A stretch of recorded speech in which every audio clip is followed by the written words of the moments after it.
Sorry for the delay. Yes.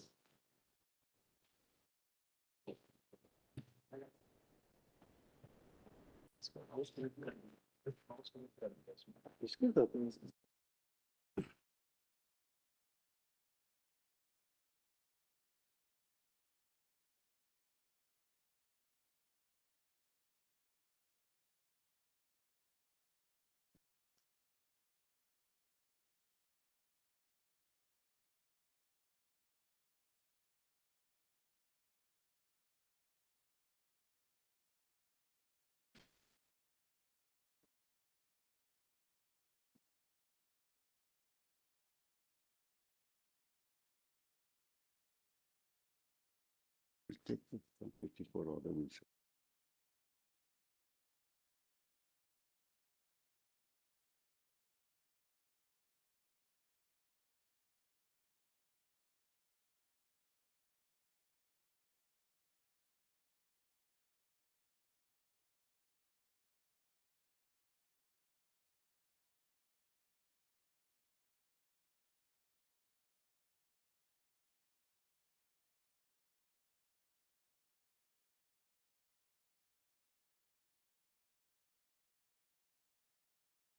There's a nuanced interpretation of 370 that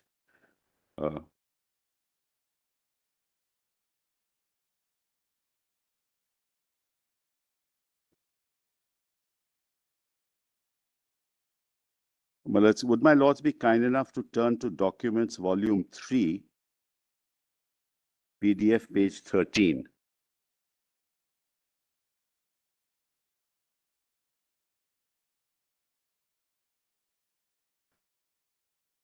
Let me, let's preface my submission by saying this, that there were substantive provisions of the Constitution of India that were to be made applicable to Jammu and Kashmir, the directive principles of state policy, or even 356. These were all done through the application order. So that's the power under D, with concurrence. Take fundamental rights. That's nothing to do with the lists, Manoj. With 371, B1 and 2 talks of the lists. By law, particular lists. Instrument of accession, only those 4 items. That's B1. B2, other lists. That only refers to lists. That's 370. Then you come to Mallards, the application of constitutional orders to Jammu and Kashmir. Now, where any law passed under the lists, if it relates to Mallards, instrument of accession, consultation. If it relates to other things, concurrence. But substantive provisions of the Constitution were made applicable, Mallards. That also with concurrence.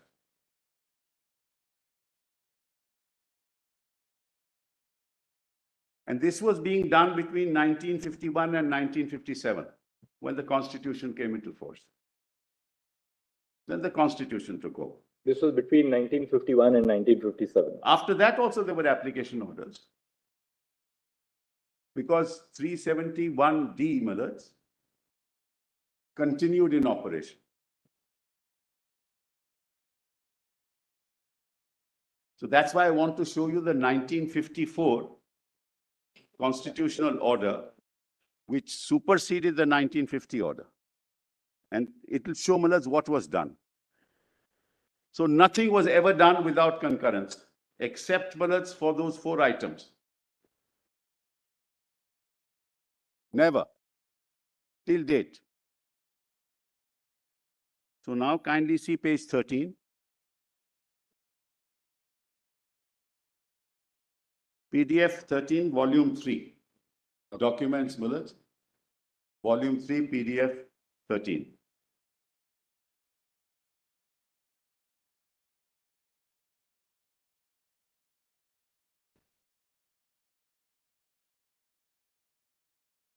Page number? Page 13, Milad. PDF page 13. Running page 406, Milad. 14th May notification? Yes, Milad, yes. Now, kindly see, Milad, by this time the constitution is not in place. But they have superseded the 1950 order. So all orders hereafter were with respect to 1954 constitutional order. Because 1950 was superseded by 1954. So every other order was under 54. Now let me just show that to your lordship. The following order made by the president is published for general information. The constitution. Just 1 second. I just need only 1 minute to I'm sorry. get back. I'm sorry. I was focusing on something in the constitution.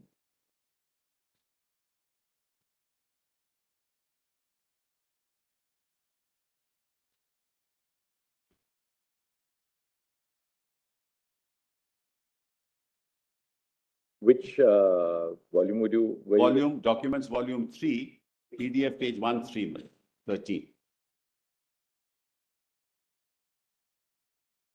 Yes. What has it? Says the Constitution application to Jammu Kashmir Order 1954 in exercise of the powers conferred by Clause 1 of Article 370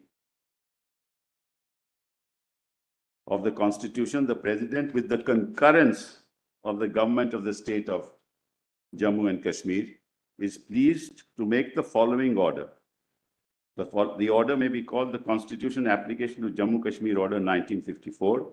It shall come into force on the 14th of May 1954 and shall thereupon supersede the Constitution application to Jammu Kashmir Order 1950. Now see what happens thereafter. The provisions of the Constitution, which in addition to Article 1 and Article 370, because that's Clause C, Malad, shall apply in relation to the state of Jammu and Kashmir, and the exceptions and modifications subject to which they shall apply shall be as follows. Now, preamble. That's the power under D. In with concurrence.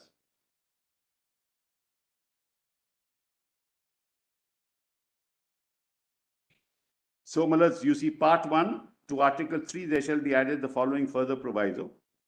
Provided further that no bill providing for increasing or diminishing the area of the state of Jammu and Kashmir or altering the name or boundary of that state shall be introduced in Parliament without the consent of the legislature of that state. Now, this is passed by the constitutional order applicable to Jammu and Kashmir. That's the solemn promise, Malad, that has been made, that you will not change the boundaries. And that's with concurrence. And that's exactly what they did, without concurrence.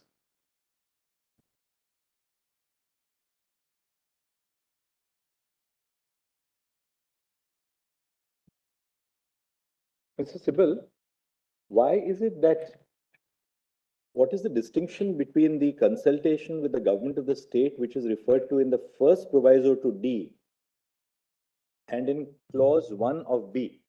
Because clause 1 of B also refers to consultation with the government of the state, and the first proviso to D also refers to consultation with the government of the state.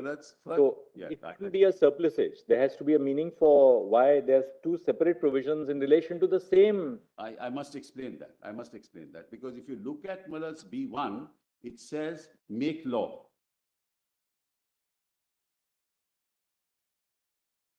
It's not in relation to the same thing. So it says make law with respect. So it only deals with the lists. If it comes to instrument of accession, those 4 items. Actually, I was looking at it this way, possibly. I mean, just thinking aloud, maybe wrong, correct me if I'm wrong.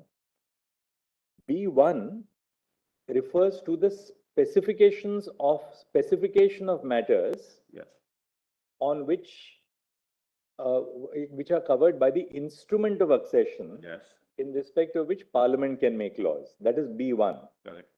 It refers only to the specification of matters in the union list, which are covered by the instrument of accession, on which Parliament would have the lawmaking authority. That is B1. Absolutely. Now, the first proviso to D would obviously not cover that category. Otherwise, there was no need to put the first proviso there.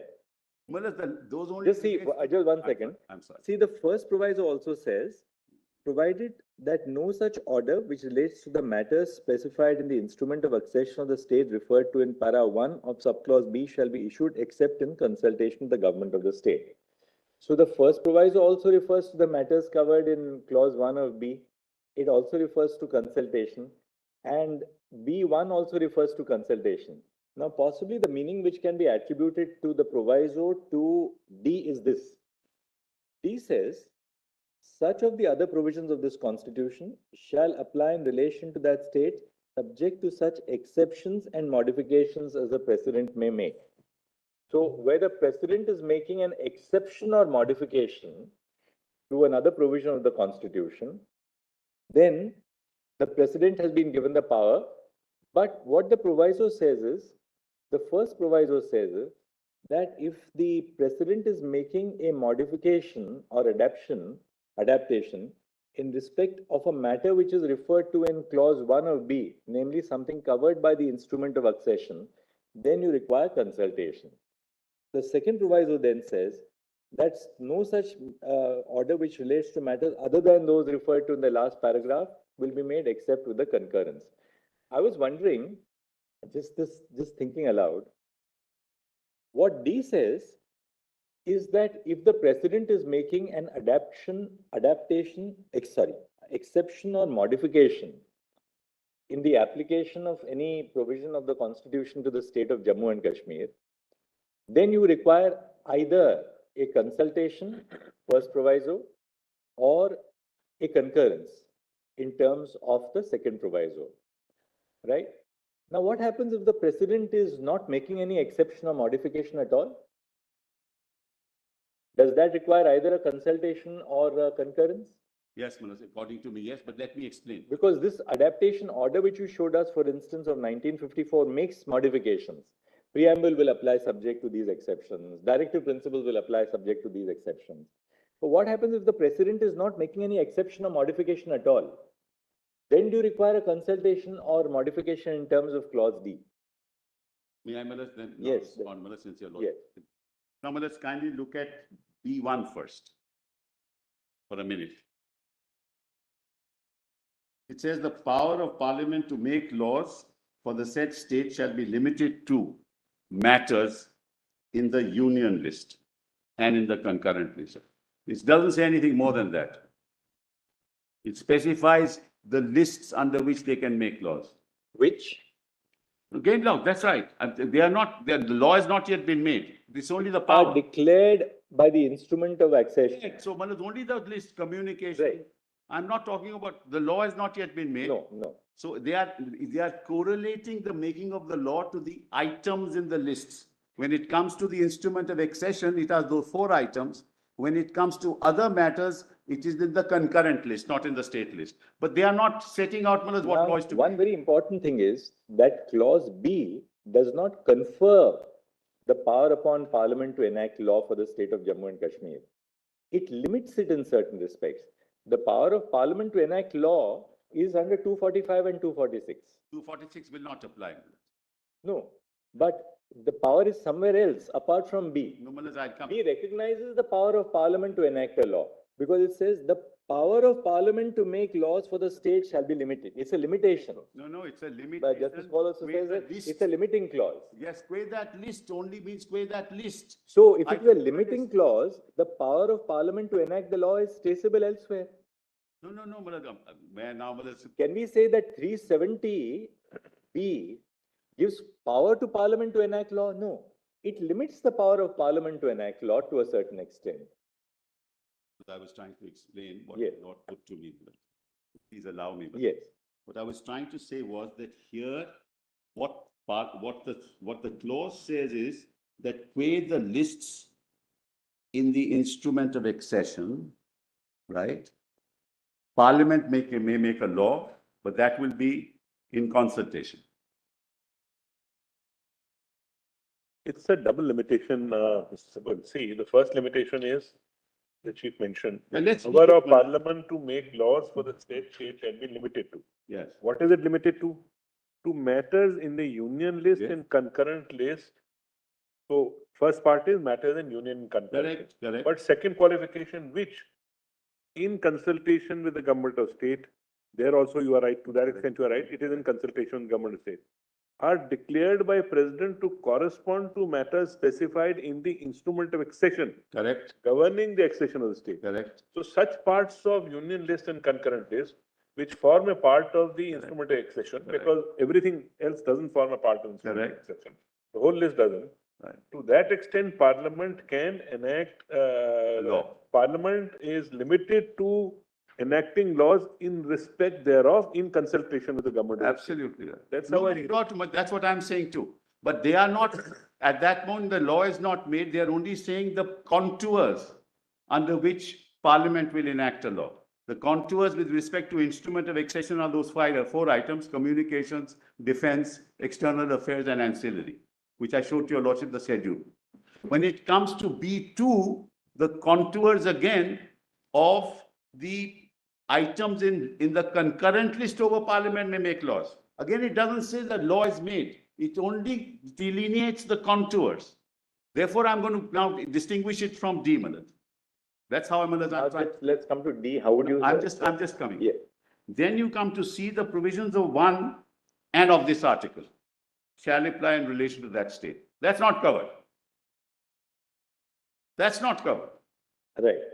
So that's Malad's 1 is integration into India. And Malad's, the other is Article 370. Now come to D.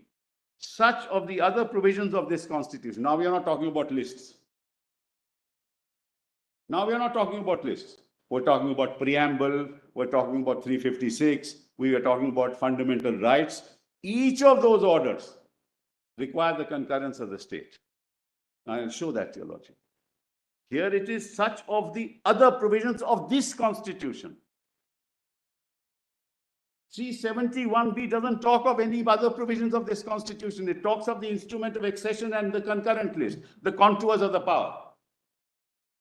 When you come to other provisions of the constitution, these may be made applicable. That's why the order. Now let's read it further. Such of the other provisions of this constitution shall apply in relation to the state, subject to such exceptions and modifications as the president may order set specify, not referred to 371B. There's no order, no question of order there. It's only the contour of the power. Now read.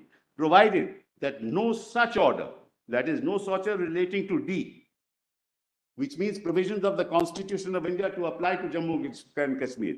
No such order which relates to matters specified in the instrument of accession referred to in paragraph 1 of clause shall be issued. Kindly note the word issued.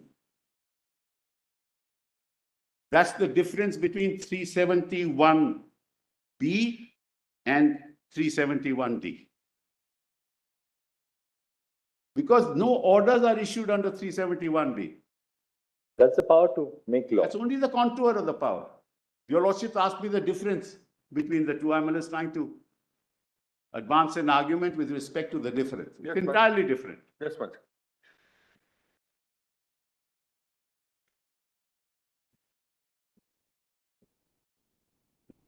Yeah.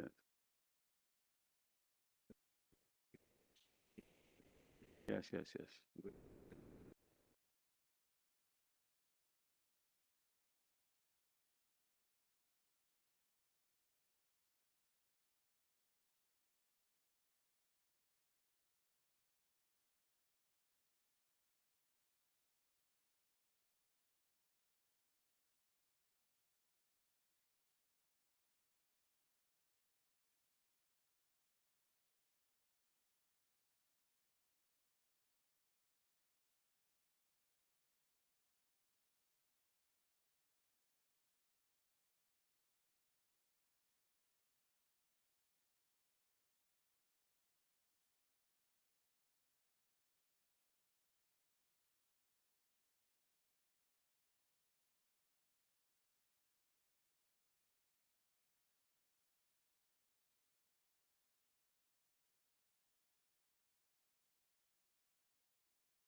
So, Attorney General, that two constitutional practice is one thing. We are now looking at just the text of the provision. There are two possible constructions of Clause D. Constitutional practice may seem to support what Mr. Sibal is saying. One is that D refers to the fact that other provisions of the Constitution may apply such Other than one and two. One and Such of the other provisions of this Constitution shall apply in relation to that state, subject to such exceptions and modifications as the President may by order specify. In other words, if you are making exceptions or modifications, that's one construction. That if the President is making exceptions or modifications, then if it relates to a B1 subject, then you require consultation with the state. If it relates to something other than a B1 subject, you require consultation of concurrence of the state. All right? So it is only where you are making exceptions or modifications in the Constitution that it requires either consultation or concurrence. The other interpretation is that even if you are not making any exception or modification, but you are making some provision of the Constitution applicable to the state of Jammu and Kashmir, you still require either consultation or concurrence, even if you are just bodily lifting it and making it applicable without exception or modification. That's the second construction of D. That's correct. Now, the question is really which is a more plausible construction. I come to that. Because actually, if your lordship looks at the 1950 order itself, it will give an indication of what was meant. And just not leave 54. That's why, Mr. Sibal, the Chief Justice, said constitutional practice does support this view, but there are two plausible constructions which can be made. One is that the entire Constitution has been adopted in terms of Clause D. If you require modification or changes in that part, then you require a presidential order which shall be issued in consultation, not in consultation, with concurrence of the state. I appreciate that, but that will render three OCOs completely.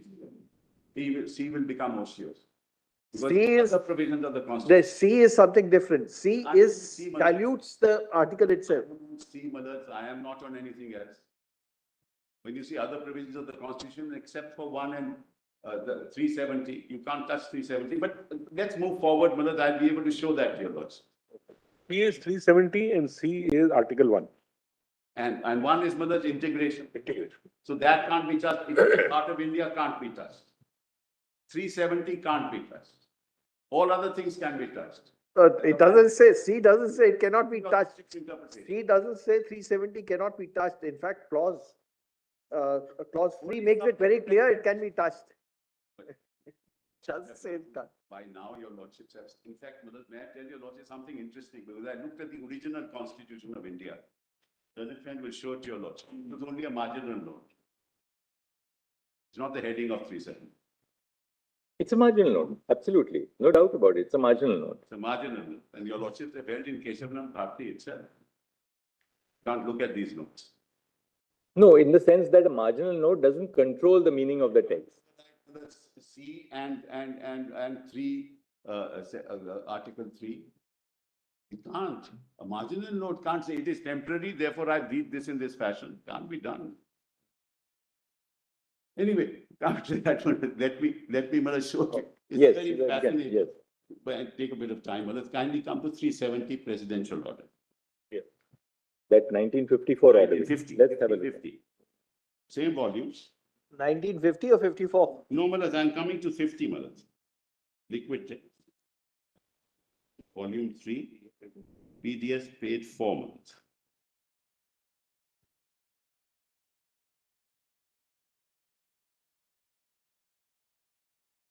This is what you were reading as 13. No, No, something. that is the 54 order. I'm coming back to 1950 order, which was superseded by the 54 order. This is where? This is PDF 4 in the same volume. Madhaj. The other was on at 13. This is at 4. This is at 4. Yes. Are you Kindly referring see. to CO number 10, Mr. Sibal? Yes, absolutely.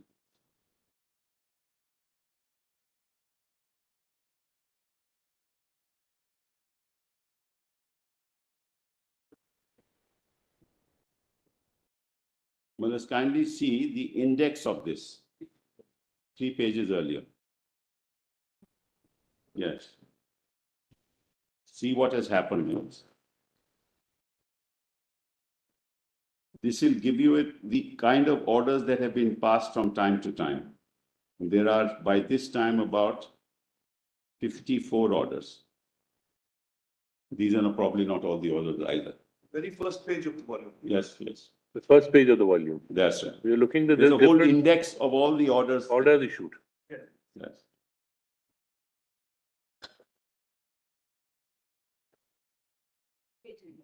Serial number 1 was superseded by serial number 5. Too specified.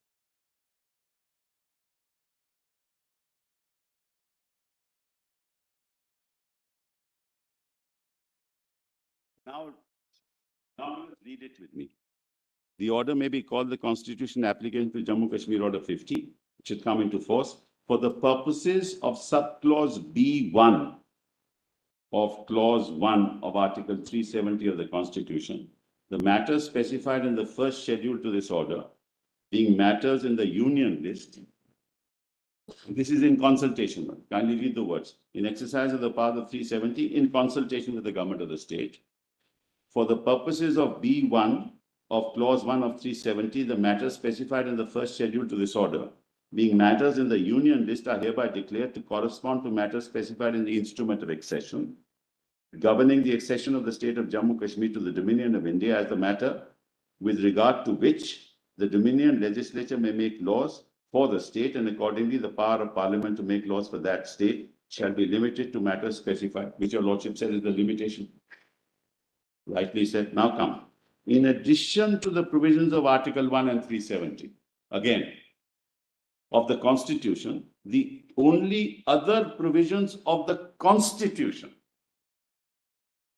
which shall apply in relation to the state of Jammu and Kashmir shall be those specified in the second schedule to this order, and shall so apply subject to the exceptions and modifications specified in the said schedule, and the modification of that all references to the said provisions shall be construed as reference to the Sadre. This is applicable to D.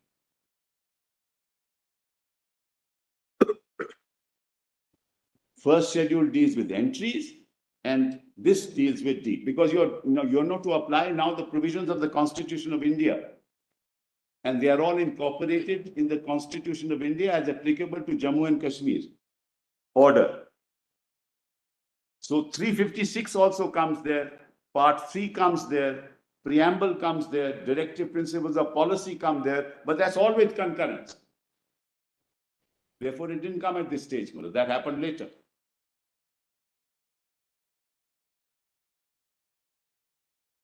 Then you went, then now kindly see the first schedule you have seen. These are those very entries that we were talking about. And kindly see the second schedule.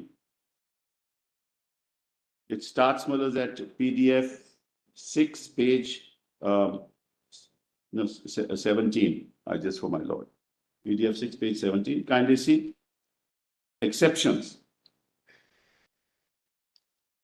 Article 72(1), provisions of the Constitution applicable. So there was no doubt on this issue, Malad. Entirety of Part 5. But in Part 5, 72(1)(c), 72(3), 133, 134, those are exceptions. Last column is modification. So it's not just a question of application. It's a question of substantive understanding of what 370 is.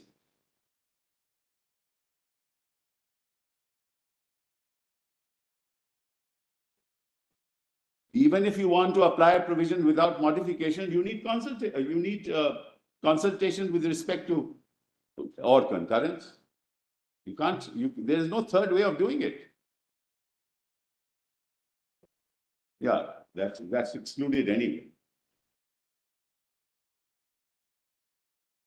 I said that we've given the examples.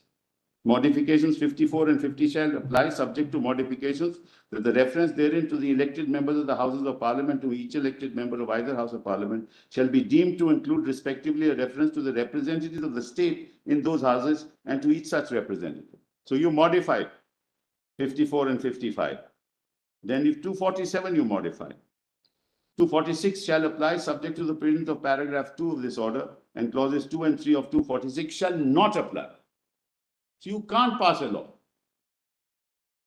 So what is the effect of clause 2 and 3 of article 246 not applying in relation to the state? Because the residuary power is with the state. No, but 246(2) says, refers to the power of parliament and the state to enact laws on the concurrent list. That's fine. No, but if 2 is not applicable, then neither the state nor the parliament can enact a law on the concurrent list. Then. It will be because of 1B, Malaj.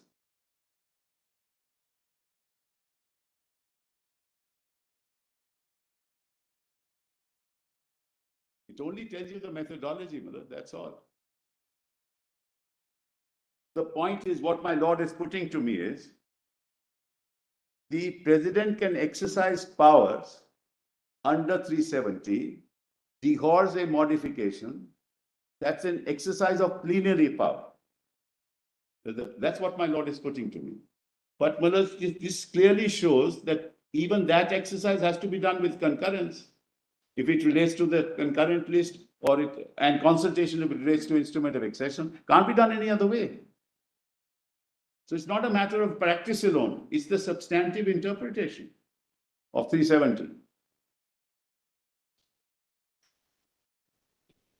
Kindly see the first column, Malaj. All the articles apply. Part 9, Part 11, Part 12, Part 15, Part 16, Part 17, Part 19, Part 20, everything applies. But in those parts, there are exceptions and there are modifications. That's set out in the third column. Nobody disputes that. The whole part applies.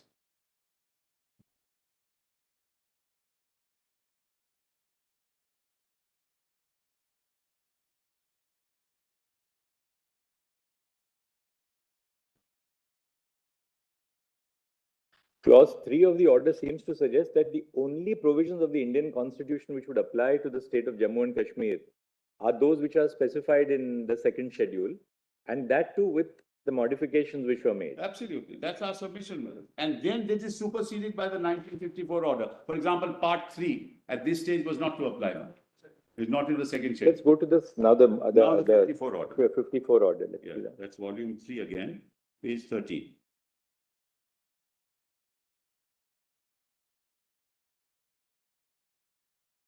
That's it. 13 PDF. Yes. Yes. In exercise of the powers, you also have that? So exercise of the powers conferred by clause 1 of 370, President with the concurrence of the government of the state of Jammu is pleased to make the following order. The order may be called the Constitution Application for Jammu and Kashmir Order. So, Malaj, supposing the entire constitution was to be made applicable, Malaj, it would require concurrence, no? Only some are applicable, some are not yet applicable. You will see that 356 comes later. 356 doesn't come at this stage. That would also require concurrence, and concurrence was taken. So, any provision of the Constitution of India which relates to the concurrent list would be made applicable subject to the concurrence of the state government. Consultation and concurrence, instrument of accession and concurrent list. And Article 1 and 3 are out of it.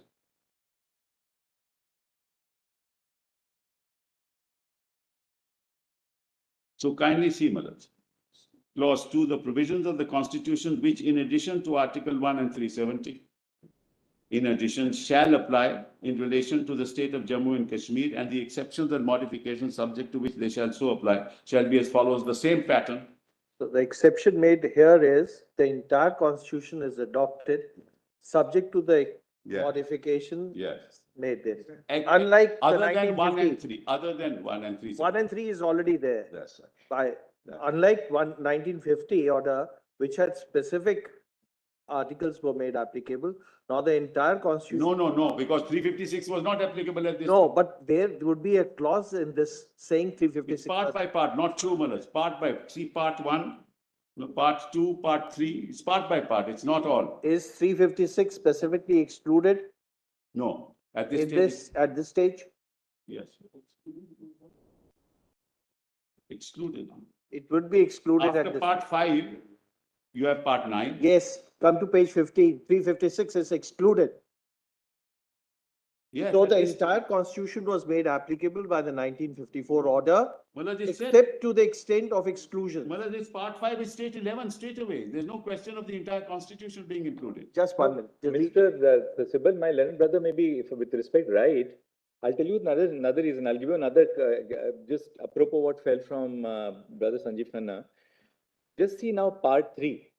First, we'll just see one small provision, clause 2 of the order of 1954. Correct. Yes, It says the provisions of the Constitution, which yes. in addition to Article 1 and Article 370 shall apply in relation to the state of Jammu and Kashmir, and the exceptions and modifications shall be as follows. Now, one thing is very interesting.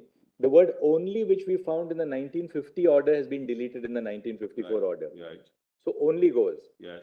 Now, let's go to part 3 for a moment, and just to test the hypothesis. We'll just go to parts. Yes. Now, just see clause C in Yes, part clause- 3. Clause, yes, I Right? got it, Malas. It says in clause 3 of Article 16, the reference to the state shall be construed as not including a reference to the state of Jammu and Kashmir. Correct, Now, if you see Article 16(3) of the Constitution, yes. it says nothing in this article shall prevent Parliament from making any law prescribing in regard to a class or classes of employment or appointment to an office under the government or any local authority within a state, or any requirement as to residence within that state or union territory prior to such employment or appointment. Right, Now, if the entirety of clause 16 were not to apply to Jammu and Kashmir, yes. what was the reason for saying that only clause 16(3) will apply subject to these modifications? For the simple reason that Malas, other clauses in respect of clause 3 of the Constitution came into the J&K Constitution later. And I'll show that to your lordship. But is it your contention therefore that Entirety of 16 that applied. 16(1) didn't apply to the Jammu and Kashmir? It did apply, it applied. The part which is mentioned. But how did it apply then? No, part 3 applies in full. When it says part, your lordship may see they have a serial number and then they have A, B, C below each of these parts. So when they mention the part applies in full. Now, in that part, A, B, C will tell you the exception or modification of the provisions of the Constitution in that part. So when the part is indicated, the part applies in full.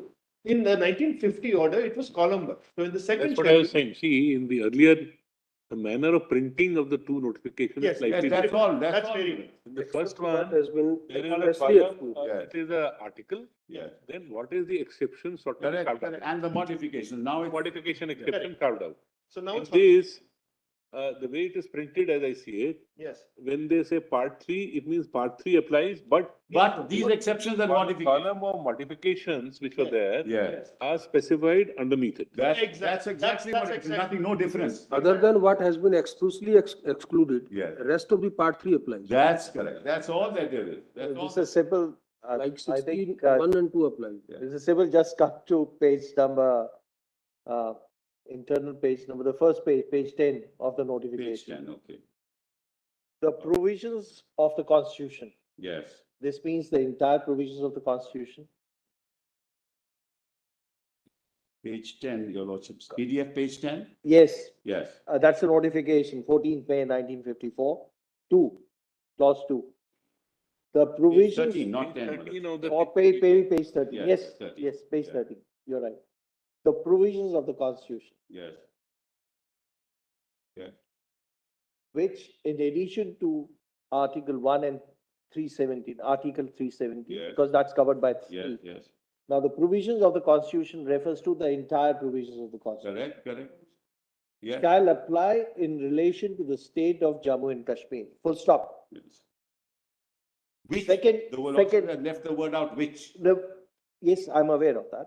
That second part says, the exceptions and modifications subject to which they shall also apply shall be as follows. Correct. So thereafter, the exceptions are carved out Yes. with regard to each part of the provision of the constitution, which are either not to be applicable or applicable with modification. Correct, correct. And if you go down, it specifically says 356 is excluded. Yes. In case this was specific inclusion, they need not have specified 356 is excluded. Because by implication, 356, if not mentioned in the schedule, would have been excluded. With the greatest respect, when you say, kindly read it, just see. Kindly see part 18. The very fact that some articles have been Kindly see excluded, page 18. Kindly see page 18. PDF page 18. yes, Which is this. See part 18. 352, the following new clause shall be added. Above that, correct, part 818. correct. And therefore there are exceptions. We are then at item. But the part applies, but there are exceptions and modifications. So like part 18 applies, for example, part 18 applies, Yes. the modification is specified below that. Yeah. Then small clause B, 13, part 3, small b. Therefore, there is no dispute on The that. entire constitution has been 356, applied. 357. Except what Exactly. So these three articles of part, Which shall apply shall be as follows. Will not, that's correct. Kindly see, and also it says the provisions which shall apply shall be as follows. Which shall apply? They are enumerating the provisions, that's all, Madam. the next after that is what are the modifications? Yes, Or what is omitted. So that's right. mostly they are modifications, but some are omissions. Yeah. For example, in part 19, if you see, Yes, I have it. Article 362 and 365 are omitted. Omitted, yes. 366 clause 21 will be omitted. Omitted, correct. Otherwise, the whole of part Will apply. 19, other than this will apply. That's right. The approach is instead of going provision by provision and enumerating 395, they went part by part. And they said this whole part applies subject to. But But ultimately, what about those parts which are not specified as parts? They don't apply. they don't apply. No, that is the problem. I'm not sure you're right on that. You may not be right on that. We have, in fact, in volume 1, we have the Constitution of India as applicable to Jammu and Kashmir, which shows that this is how it was. Part 4 won't apply. No, not at this stage. Not at this stage. Part 3 did not apply till 1954. Preamble did not apply till 1954. That's exactly the way they proceeded. Well, that's the only. And this is significant. I think 15. PDF 15. no?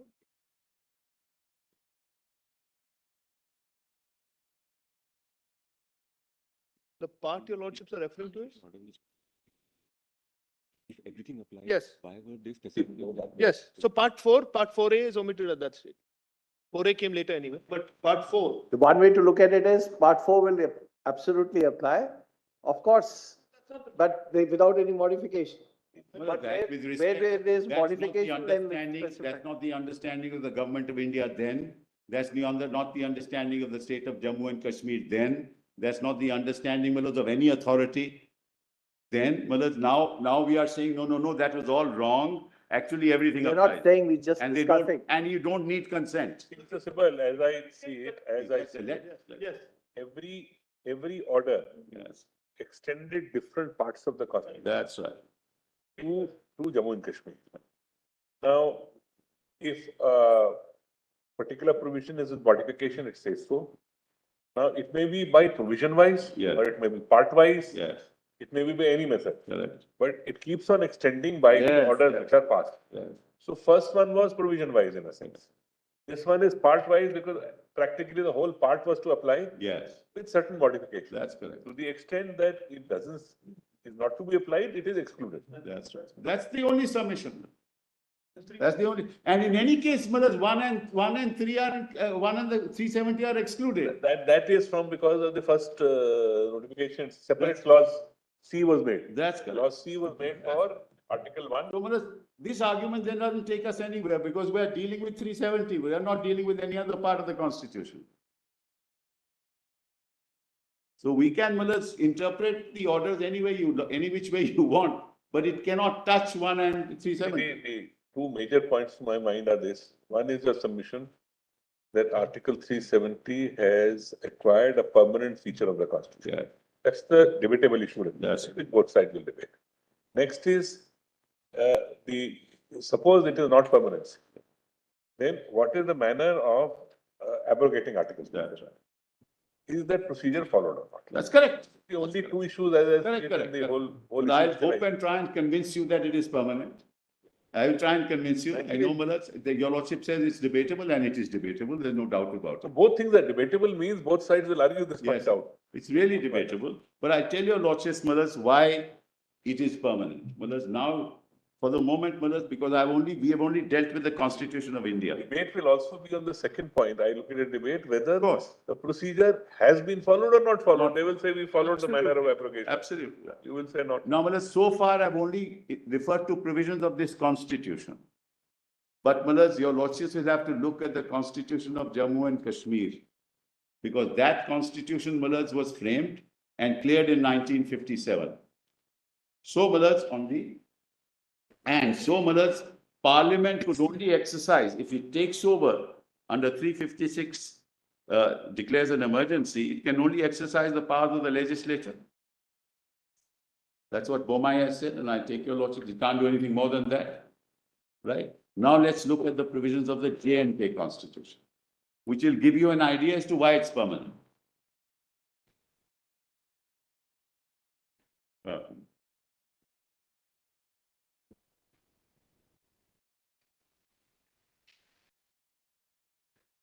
Yeah, Manoj, I'm sorry, my understanding is right.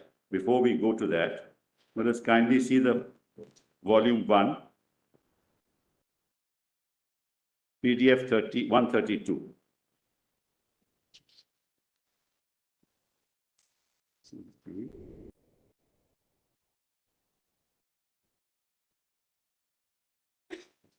What date is it? You're wanting us to go to PDF 1 now. PDF is the date. Volume 1 page, Mr. Siddle. Manoj, volume 1, page 131. 132, Manoj.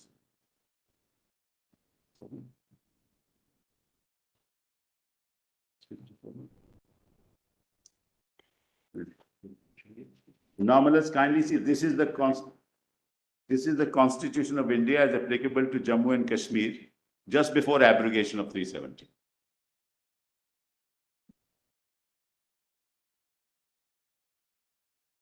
And you'll see Sorry, Mr. Siddle, which page? page PDF 132. In the same volume? Yes, volume 1. Volume 1, Manoj, not 3. One second.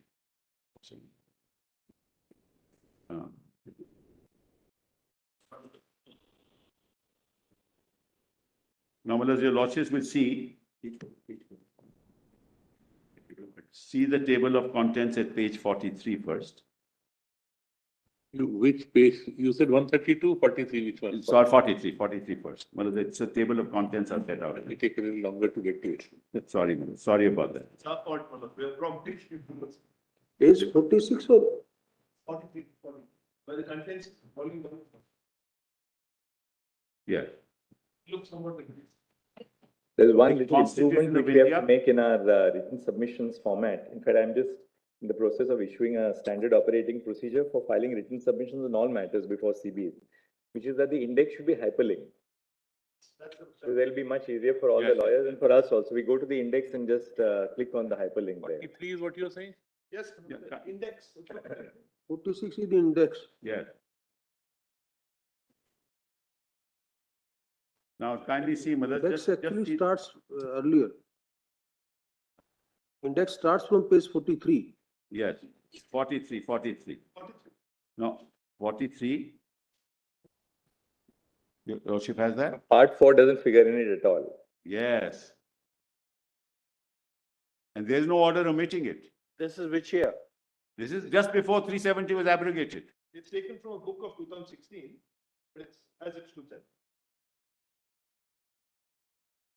Now you see here, Manoj, after part 6, you have part 11.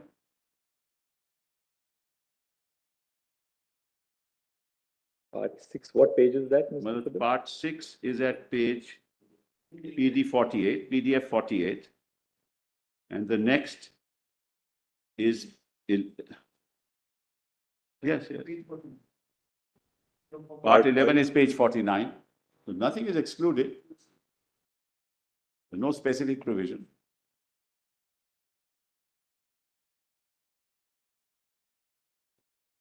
Therefore, the order says provisions which shall apply shall be as follows. That's why, Mother, the 54 order says what it says. Provisions of the Constitution which shall apply. So notwithstanding the deletion of the word only, Yeah. the word which seems to indicate that these are the That- parts, the provisions which will apply. So that's Mullah's really. Now, Mullah's in this context, kindly look at the Constitution of Jammu and Kashmir as it was cleared in 1957, passed in 1957. And remember, Mullah's,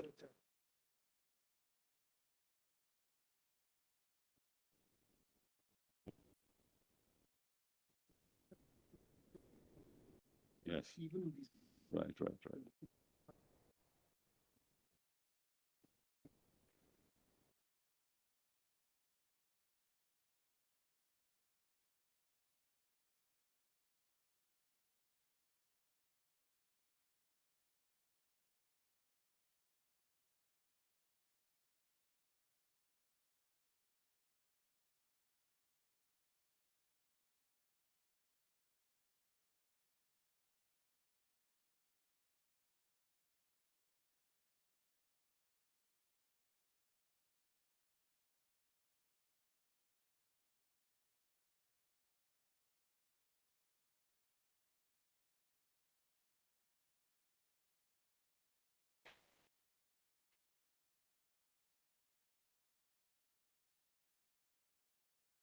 Publication or government publication?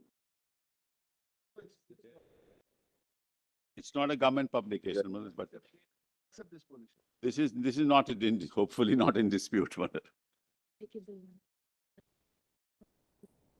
But Mr. Sibal, you are right that the constitutional practice which was followed since the adaptation orders proceeds on the basis that government selectively applied provisions of the constitution to Jammu and Kashmir. They never treated it as if all provisions apply.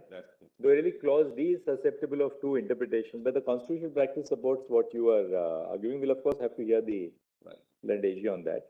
Now, Mullah's, we move on to what happened in 1957 when the Constituent Assembly, Mullah's, drafted this constitution and was adopted. Right.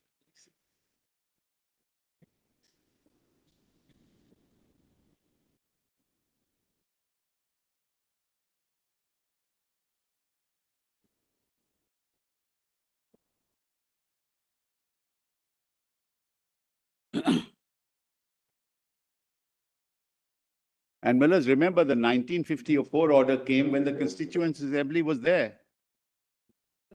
They had a choice. They could have said, no, we want. 57, what happens at 57? Let's see then. for Yeah, but I'm 57. just saying the Constituent Assembly was constituted in 1951, I think on the 10th of May, if I remember correctly. And then, Mullah's, 54 order was passed. They could have said, look, no, we'll abrogate 370 and be part of India without conditions and like any other state. They chose not to. And you will see that, Mullah's, in the Constitution itself. I'll show, Mullah's, it's better we look at the There Constitution. is no dispute about the proposition. 370 remained in the Constitution. Yeah. So nobody is arguing that 370 was not there. Otherwise, where was the occasion to abrogate it? Only issue is whether it requires a permanent character, Permanent character. which cannot be touched, or whether there is a methodology, right or wrong, there is a methodology by which 370 can be abrogated. Correct. That's the first part of your argument, as I understand. Correct. And in the alternative argument is, even if you don't accept my first part of the argument, The methodology the was wrong. methodology was wrong. Sir, I'm sorry to interrupt, but on this permanent statement, 370 is in three parts. The first part, our argument is continues always. Second part is transitory because it's dealing with what happens before the Constituent Assembly comes in and Constituent Assembly has to ratify. The third part is temporary while the Constituent Assembly is there. Just putting it in a nutshell, that's our argument. Yes, you are saying, according to you, 370 is structured in a manner Yes. whereby some part will go away or become Yes. otiose, and some part becomes otiose because in 1957, some Correct. other part becomes otiose Correct. later on. So you say one has a permanent feature. That is your The argument. Constituent Assembly effectively had a choice to exercise three or to allow one to Till continue forever. 1957. Your argument is all these choices were available only till 1957. Yes, that's all. That is your argument.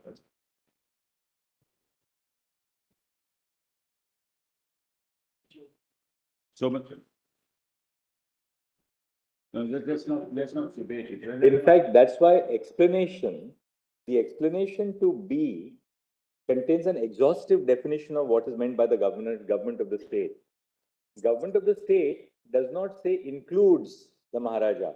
It says government of the state means the person for the time being recognized by the president as the Maharaja of Jammu and Kashmir, Correct. acting on advice of the Council of Ministers for the time being. Right. Now, what happens when the Maharaja is replaced by an elected government in Jammu and Kashmir? Then the elected government on the aid and advice of the Council of Ministers. Where do we Governor- get that? Because the explanation says government of the state means. Well, I'll show that to your lordship. That's also there, madam. It is part of the constitution, madam. I'll show that. This explanation was introduced in 1952. This ex- There's a difference of opinion here. Leave it. Let's, you can.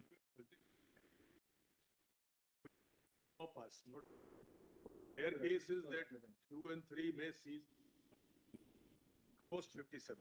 But some of us who's argued is that no, the entity goes if we read clause 2 carefully. So this is that difference of opinion. So your submission. Well, there is a government order of 1965 which says that Sadr-e Riyasat will be in the governor. 67. Yes, 1965 order. 65. So till 65, did the Maharaja continue to have? Yes, madam. Then, There were post- separate powers of Sadr-e Riyasat. Yes. The but madam, ultimately, equivalent of chief minister was called the prime minister. Yeah, for a that's long correct. period of time. But Till in those 65, madam, it terminologies was the were, governor. removed. There's an order to that effect. So be that as it may, madam, I think we're traveling a bit too far at the moment.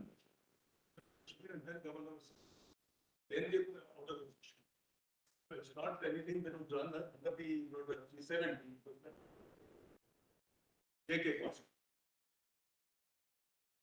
Now kindly see, madam, the preamble of the constitution, your lordships will find volume 2, PDF page 16. Now we are looking at the J&K constitution. That the Constitution of India is applicable under J&K Constitution. J&K Constitution. So that is volume. Volume 2, PDF page 16. Yes. No room for J&K.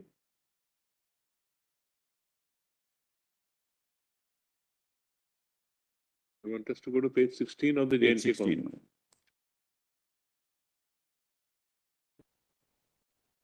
Yes, the entire volume is that. Lordship has the preamble.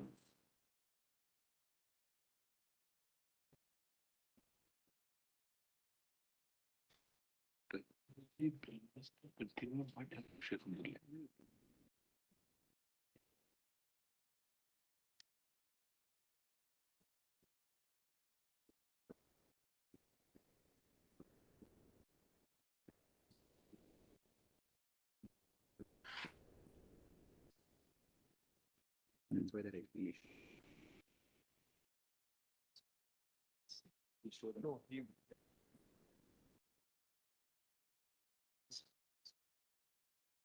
Still 65. Still 65. There was an order in 65.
Just kind of page 5, PDF page 5, volume documents, volume 2. Just it's the index, Mullahs, really.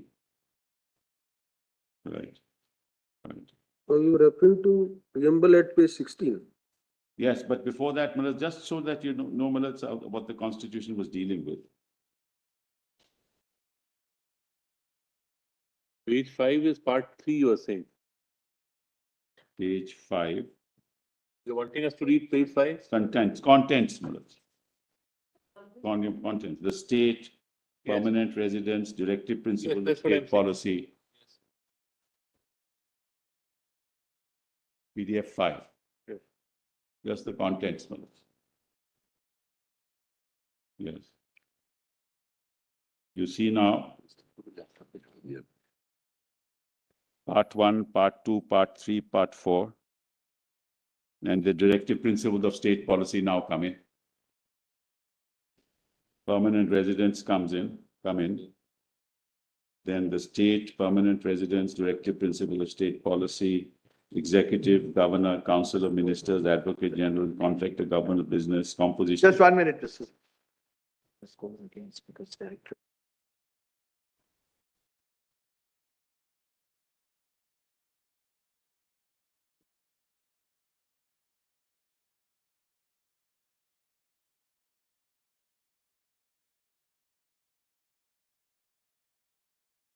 Officers of the state legislature, disqualification of members. It's really a replication of what the Constitution, our Constitution provided. Procedure for financial matters, legislative power, high court, subordinate courts, finance, property, public services, elections, amendment to the Constitution. This is very important. I show that to your lordships presently. And then the schedules, speaker, deputy speaker, and all that. Now kindly come with us to the preamble. PDF page 16. So, we the people of the state of Jammu and Kashmir. Now, the Constituent Assembly has exercised its powers. Drafted the Constitution, adopted. We the people of the state of Jammu and Kashmir, having solemnly resolved in pursuance of the accession of the state to India, which took place on the 26th day of October 1947, to further define, this is important, to further define the existing relationship of the state with the Union of India as an integral part thereof. That's Article 1. And to secure to ourselves justice, social, economic, political, liberty of thought, expression, belief, faith, and worship, equality of status and of opportunity, and to promote among us all, fraternity, assuring the dignity of the individual and the unity of the nation. In our Constituent Assembly, this 17th day of November, 1956, do hereby adopt, enact, and give to ourselves this Constitution. Now kindly see the definition clause. In this Constitution, unless the context otherwise requires, the Constitution of India means the Constitution of India as applicable in relation to the state. Right? Then kindly come to Muller's Article 3, the state. Relationship of the state with the Union of India, the state of Jammu and Kashmir is and shall be an integral part of the Union of India.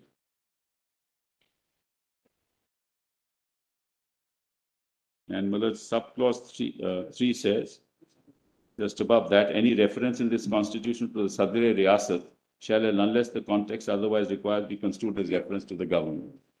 This is 1960, which my lord was asking that question. So, it shall be an integral part of India. And then 5, Article 5, the executive and legislative power of the state extends to all matters except those with respect to which Parliament has power to make laws for the state under the provisions of the Constitution of India. Then, Millets, the issue of permanent residence is dealt with. We're not concerned with that so much. And then you come to 35, page 28, PDF 28.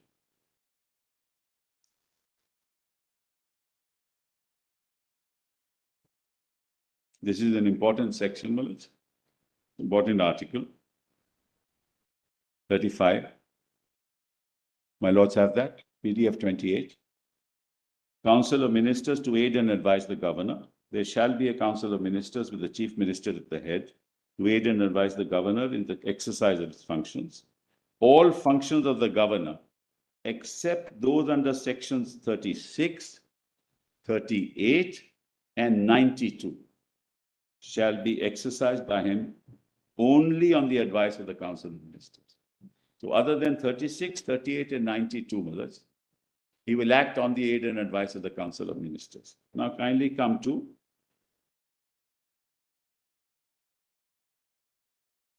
38, 48A,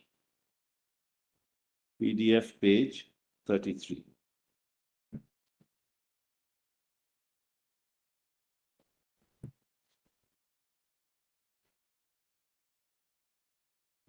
This was inserted, Malaj, in 1975.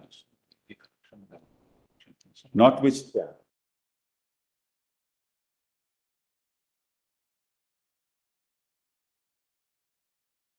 is notwithstanding anything contained in this constitution, if upon the completion of a census, but before the final readjustment of territorial constituencies, the Legislative Assembly is dissolved prior to the expiry of its duration, and the governor is satisfied that holding of general elections without delay is necessary, he may, after consulting the Election Commission by notification, direct that the general election shall be held on the basis of the last preceding delimitation of territorial constituency.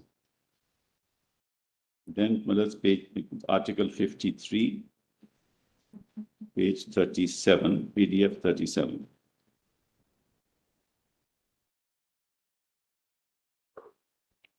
Article 53, Malaj, at PDF 37. That's the session of the legislature, prorogation and dissolution. The governor shall from time to time summon each house of the legislature to meet at such time and place as he thinks fit. But 6 months shall not intervene. These are the provisions of the Constitution also. Intervene between its last sitting in one session and the date appointed for its first sitting in the next session. The governor may from time to time prorogue the houses or either house or dissolve the Legislative Assembly.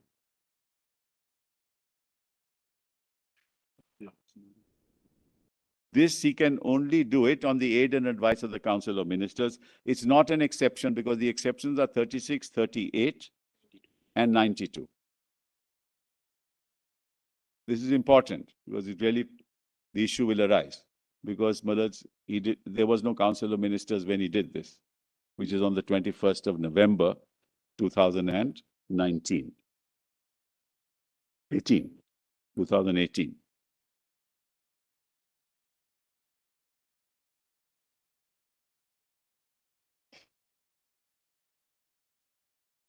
Well, the importance of this is that he can only dissolve the Legislative Assembly on the aid and advice of the Council of Ministers. The only exceptions that the governor has in the terms of his exercise of power are 36, 38, and 92, which he need not do on the aid and advice. But under 53, he can't do it without the aid and advice, which is what he did. Well, I'll come to that later. Now, Malaj, 92, which is that exception.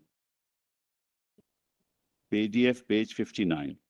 This is a very unique power given to the governor of Jammu and Kashmir.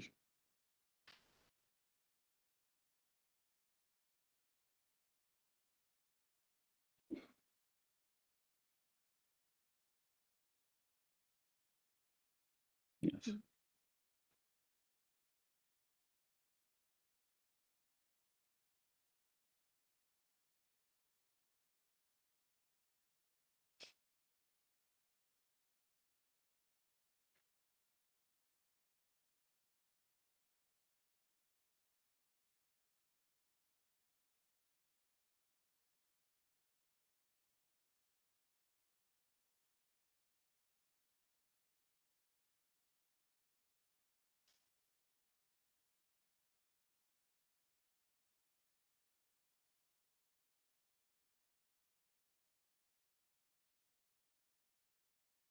I was mentioning, Millet, as far as 53 is concerned, that power to dissolve the assembly would only be exercised on the aid and advice of the Council of Ministers. So when he dissolved the assembly on the 21st of November 2018, he didn't do it on the aid and advice. And this governor's power has to be exercised in that fashion. The only exceptions are 36, 38, and 92. And I'm now reading 92 for your lordship. This is also a unique provision. Provisions in case of failure of the constitutional machinery in the state. This is PDF Mullahs 59. My lords have that. Does this call, Mullahs? Does your lordship have one? Page 50. 59, PDF 59, Article 92.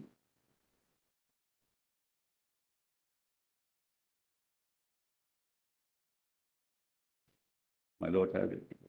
Breakdown of. Yes. Now, provisions in case of failure of the constitutional machinery, if at any time the governor is satisfied that a situation has arisen in which the government of the state cannot be carried on in accordance with the provisions of this constitution, the governor may by proclamation, Mullahs, assume to himself all or any of the functions of the government of the state and all or any of the powers vested in or exercisable by any body or authority of the state, make such incidental and consequential provisions as appear to the governor to be necessary or desirable for giving effect to the objects of the proclamation, including provisions for suspending in whole or in part the operation of any provision of this constitution relating to anybody, provided that nothing in this section should authorize the governor to assume to himself any of the powers vested in or exercisable by the High Court. We are not concerned with that. But Mullahs, this he can exercise without the Council of Ministers, unlike in the Constitution of India.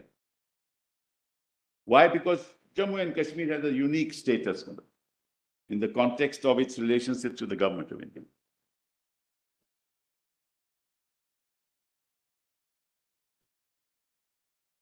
Yes. Huh? And Mullahs, clause 3 of this is important, that any such proclamation, whether varied under subsection 2 or not, shall, except where it is a proclamation revoking a previous proclamation, cease to operate on the expiration of 6 months from the date on which it was first issued. So, Mullahs, the proclamation was issued on November 21st, 2018, on 20th of June. It was to expire in 6 months' time on 19th December. And Mullahs, he, on November 21st, he dissolved the assembly. And without reference to the Council of Ministers.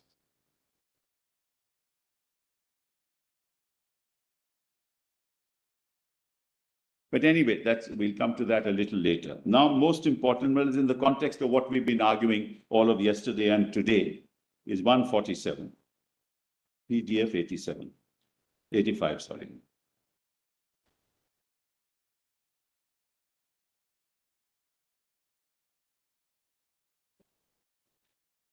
No, sorry. Amendment to the Constitution. Yes. Mullahs, an amendment of this Constitution shall be initiated only by the introduction of a bill for the purpose in the Legislative Assembly, and when the bill is passed in each House by a majority of not less than 2/3 of the total membership of that House, it shall be presented to the Governor for his assent, and upon such assent being given to the bill, the Constitution shall stand amended in accordance with the terms of the bill. Provided that a bill providing for the abolition of the Legislative Council may be introduced in the Legislative Council and passed by it by a majority of the total membership of the Assembly and by a majority of not less than 2/3 of the members of the Assembly present and voting. Provided further that no bill or amendment, now this is important, provided further that no bill or amendment seeking to make any change in this section or the provisions of sections 3 and 5 or the provisions of the Constitution of India as applicable in relation to the state shall be introduced or moved in either house of the legislature. So, Mullahs, you cannot amend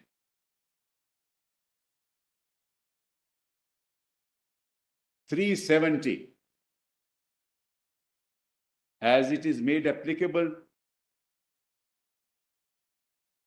to the constitutional order made applicable to the state of Jammu and Kashmir. So no legislature can even move a bill. This is what makes it permanent. This is exactly why it is permanent. It had to be temporary because at that time there was no constituent assembly. It was temporary, it had to be temporary. Per force it was temporary. Even 3 cannot be amended. Section 3 cannot be amended. But can the permanency of Article 370 be a consequence which follows from the Constitution of Jammu and Kashmir? No, it's made applicable to Jammu and Kashmir by an application order. No, but you're saying that this provision, Yes. Article 147 of the J&K Constitution, Yes. makes Article 370 permanent. Can the permanency of the Indian Yes, Constitution? because, brothers, kindly see, the 370 was made applicable to the state of Jammu and Kashmir by an application order. 373, brothers, kindly. Subclause 3 gives powers to the Constituent Assembly, no? Those powers clearly Those- doesn't have. That legislature doesn't have those powers. Country what happens is when you impose Article 356, you took over the powers of the legislature. Under which power did they exercise that right?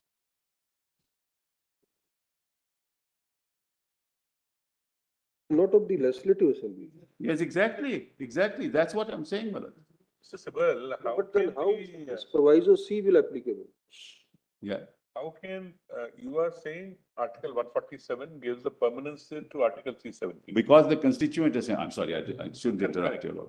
Now, can the Constitution of J&K give a permanency to Article 370 of the Constitution of India? Exactly. But that's all we are saying is that the Legislative Assembly does not have the power under 370 subclause 3. That's all that I'm saying, nothing more than that. What you're saying is Legislative Assembly cannot exercise the power under the proviso to clause Yes, C, yes, clause 3 yes. of Article So what, 370. then That's what, not- why they did, they converted the Legislative Assembly into the Constituent Assembly. That's what they did, Malad. This is what is shocking. The lighter side, the Parliament did it. I'm sorry? On the lighter side, the Parliament did it. Yes. So Parliament converted itself into the Constituent Assembly of the state. I mean, it's unheard of. Yes, no means, but we'll show it. We'll show it. We'll demonstrate that. At the moment, all I'm saying is, Malas, you cannot exercise, the legislature cannot exercise powers to amend 373. Yes, even some other body takes over those powers, that only powers can be exercised, is the powers of the legislature, nothing more than that. The whole scheme of 356 is if you take over. The Parliament can do it or not. Yeah, well, Parliament exercises the powers of the legislature under 356. It can't exercise any other power. And that's the scheme of 356, which I'll come to later. That's Bomai Mothers, now that's settled. You can't arrogate to yourself a power that the legislature doesn't have.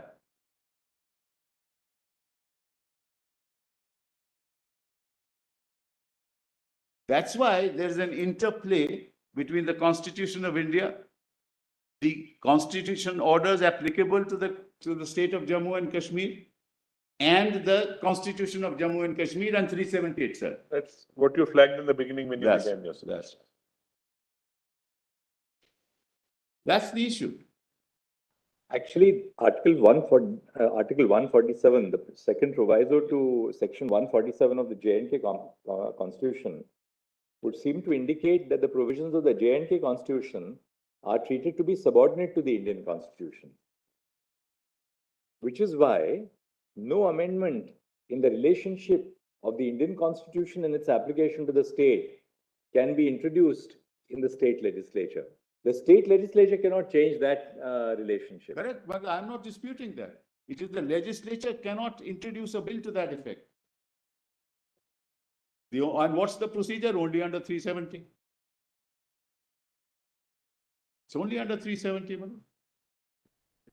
But this is in that sense a subordinate instrument in its application to the Manoj, in its it's relationship a to the subordinate- Constitution of India. But Manoj, kindly see, one second, kindly see, just 1 minute. Kindly see, the Constituent Assembly has now framed the Constitution.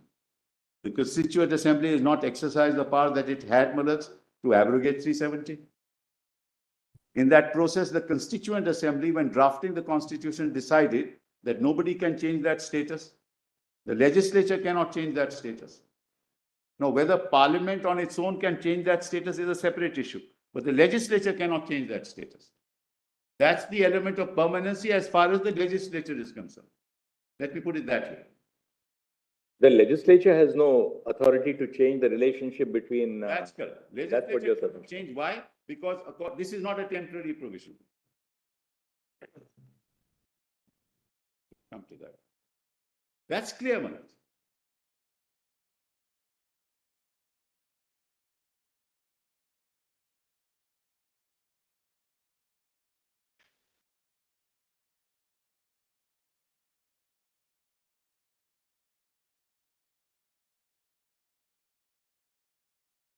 Section 3.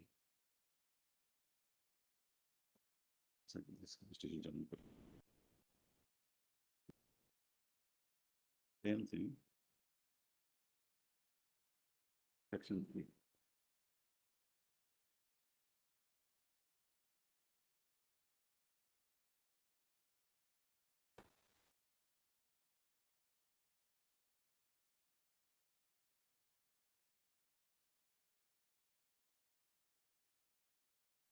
The Legislative Assembly also can't touch below the provision that the state of Jammu and Kashmir and shall be an integral part of India. Section 3. It also can't touch extent of executive and legislative power of the state. Can't touch that. And it can't touch 370. So from the point of view of the Constituent Assembly, when the legislation was drafted and the Constitution was drafted, it was clear that this relationship is permanent.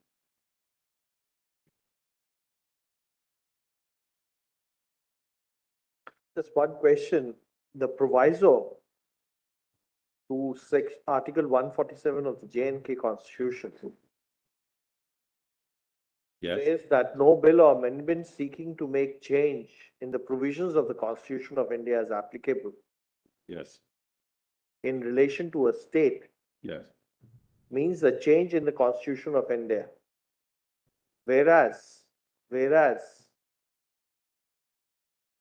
as per clause 3 of Article 370, it's not the amendment which is applicable.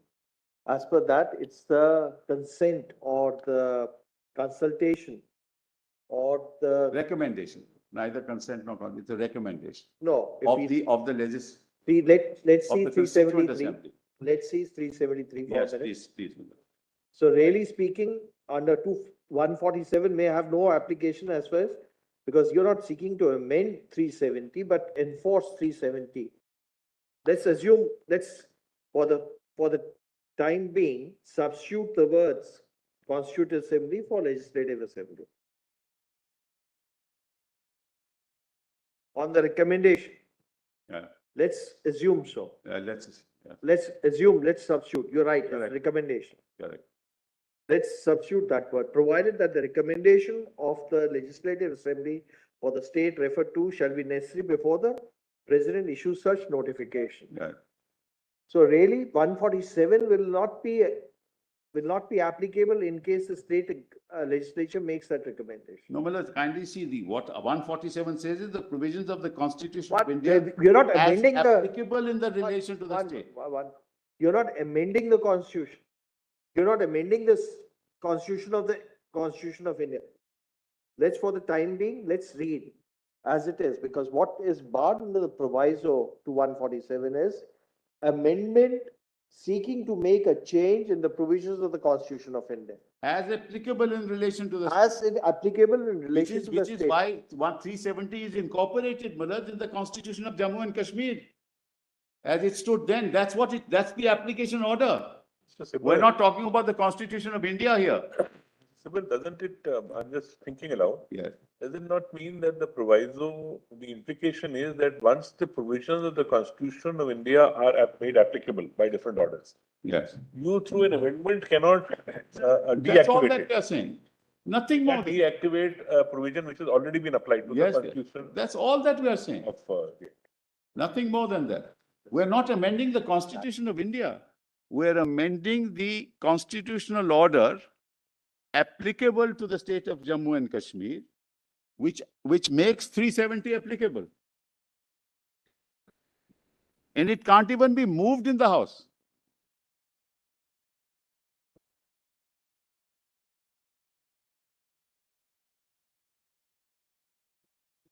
Yes.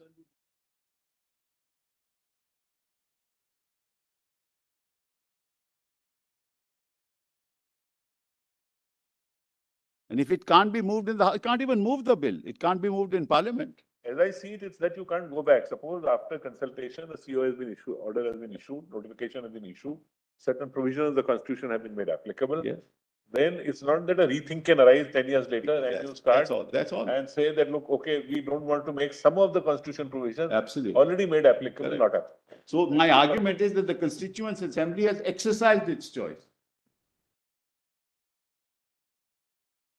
And it's evident from the provisions of the Constitution itself. So you need to read the Constitution of India, the orders applicable to Jammu Kashmir, the Constitution of Jammu and Kashmir, and 370. So under what provision of law under the Constitution of India can you change that? When you are doing it under 370, 356.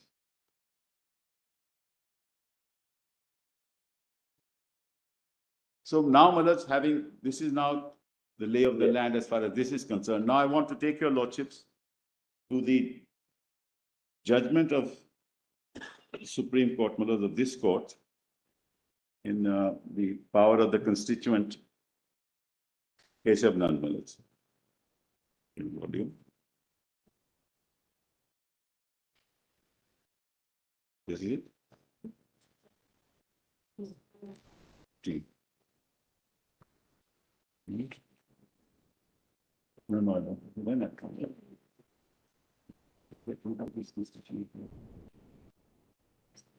Sipal, is the factual whatever you had to say is over? No, no, Maharaj. I'll go back because we are on the point of the Constituent Assembly and the Legislative Assembly. So Maharaj, that has to be clarified. Maharaj, you can't, a Legislative Assembly cannot be converted into a Constituent Assembly. My basic argument is that. Under Yes. what power can you convert a Legislative Assembly into a Constituent Assembly? Which is that power? As a matter of fact, Praja Sabha was turned into a constitutional assembly, 1951. Well, there was a direct election, I believe, Maharaj, at that point in time. Rajya Sabha was not all directly elected. But I'll check that out, but I don't want to make a statement and I'm sure of it.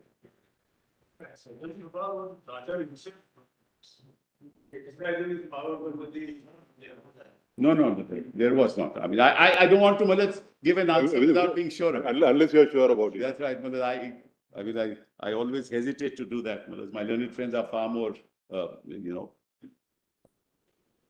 articulate on those issues, Maharaj, than I am. Seized by the Rajah himself. 2051.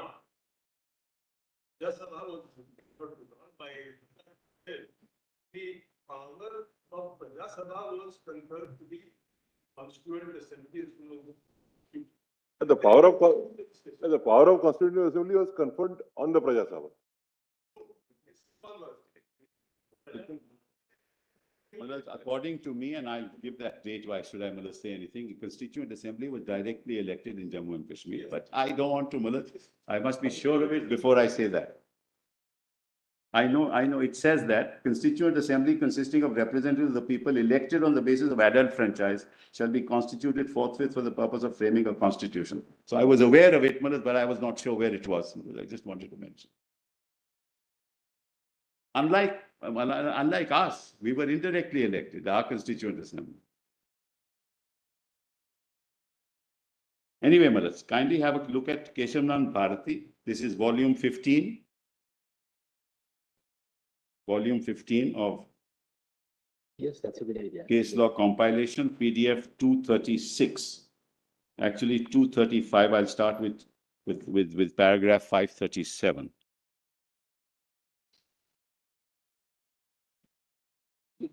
Volume 15, my lords. Volume 15, paragraph 537. Which is why I've been saying throughout my submissions, this was a political act to achieve a certain political purpose, dehorse the provisions of the Constitution. Page, my lords, 235, paragraph 537. We've got it on the screen as well. Yeah. Sorry, Mr. Sybil, sorry. I just wanted to answer my Lord Justice Gavai's question. I just sought to be unmuted. My Lord, there was a proclamation by Yuvraj Karan Singh for constituting the Constituent Assembly on 20th April 51. It was elected by adult suffrage. This was convened on the 31st of October 1951, its first sitting, and Malodi concluded its work on the 17th November 56, when it decided to adopt the constitution on the 26th of January 57. That's correct. That's page, para 537 of PDF 235. Whose judgment is this? This is Malad's Justice Shellett and Grover.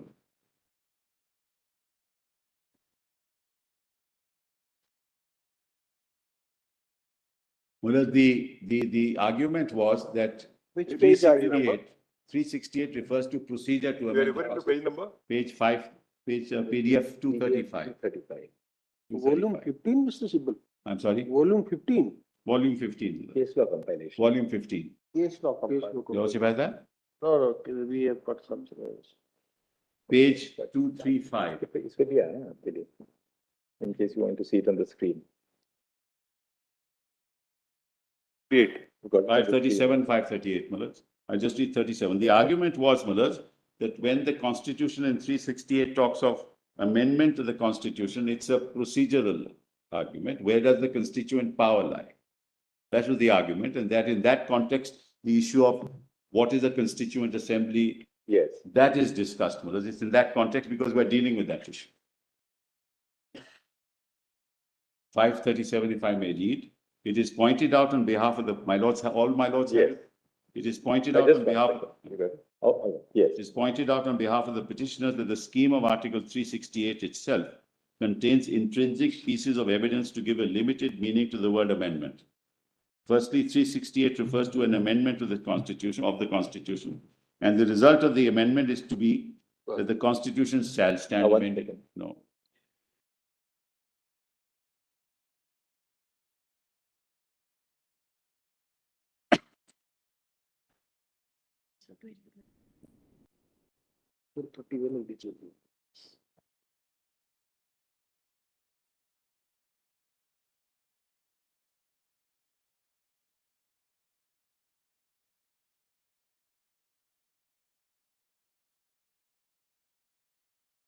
Yes, 235.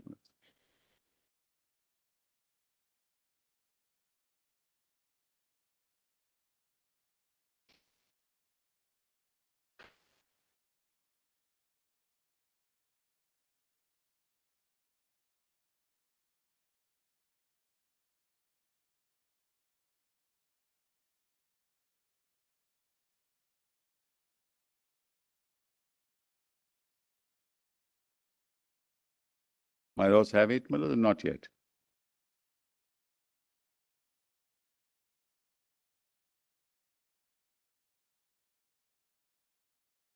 No problem.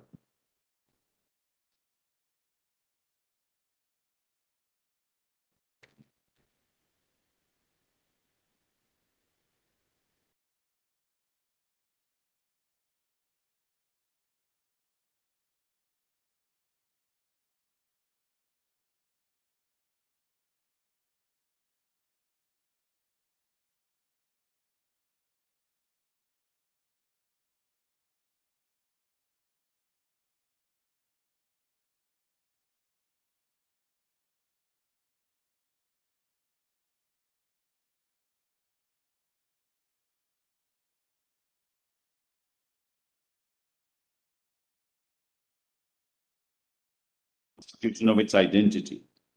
The amending power is conferred on the two houses of parliament, whose identity is clearly established by the provisions of the constitution. It must be the parliament of the sovereign democratic republic. It is not any parliament which has the amending power, but only that parliament which has been created by the constitution. In other words, it must continue to be the parliament of a sovereign and democratic republic. The institution of states must continue to exist in order that they may continue to be associated with the amending power in the cases falling under the proviso. If the respondents are right, the proviso can be completely deleted, since Article 368 can be amended. This would be wholly contrary to the scheme of Article 368 itself. Scheme of 68, because two agencies are provided for amending the provisions covered by the proviso.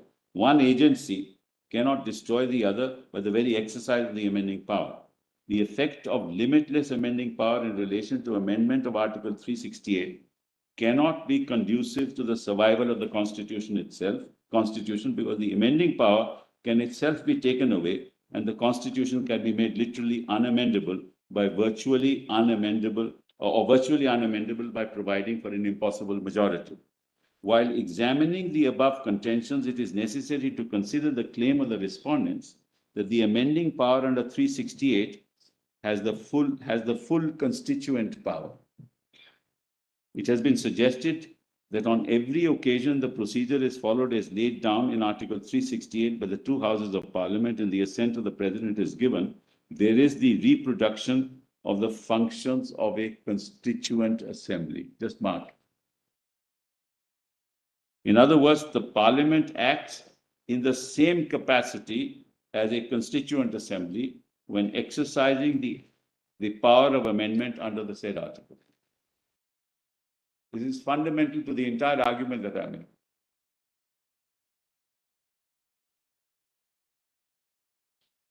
In other words, Parliament acts in the same capacity as a constituent assembly when exercising the power of amendment under the said article. This argument does not take stock of the admission made on behalf of the respondents that the entire Constitution cannot be repealed or abrogated by the amending power. Indisputably, a constituent assembly specially convened for the purpose would have the power to completely revise, repeal, or abrogate the Constitution. That shows that the amending power under 368 cannot have the same powers as a constituent assembly. Even assuming that there is a reference on the nature of the power being enacted between enacting a law and making an amendment, both the powers are derived from the Constitution. The amending power has been created by the Constitution itself. It can only exercise those powers with which it has been invested. And if that power has limits, it can be exercised only within those limits. So you have a clear distinction between the exercise of constituent power and the exercise of legislative power, which is what I said in the beginning to your lordships. Parliament, while enacting a law, functions within the contours of the Constitution. A constituent assembly has no constitution in place. It has every right to do what it likes till such time as the Constitution is framed. So at no point in time in law can a legislative assembly be converted into a constituent assembly as a matter of law.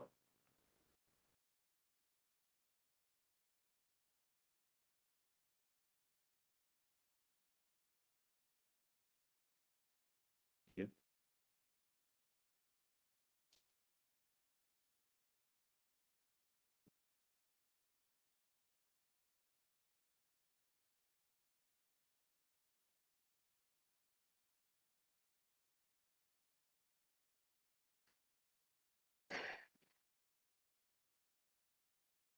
Luckily, we had no Maharaja exercising his powers with us. We had Parliament doing that.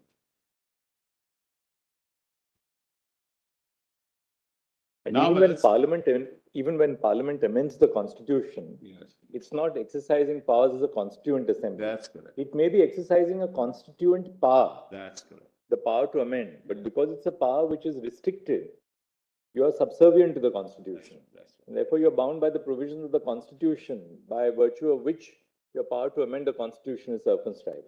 That's what I'd said at the outset, Mullahs. That has been my submission throughout. Now, the next paragraph, Mullahs, is paragraph 620. This is at PDF page 273.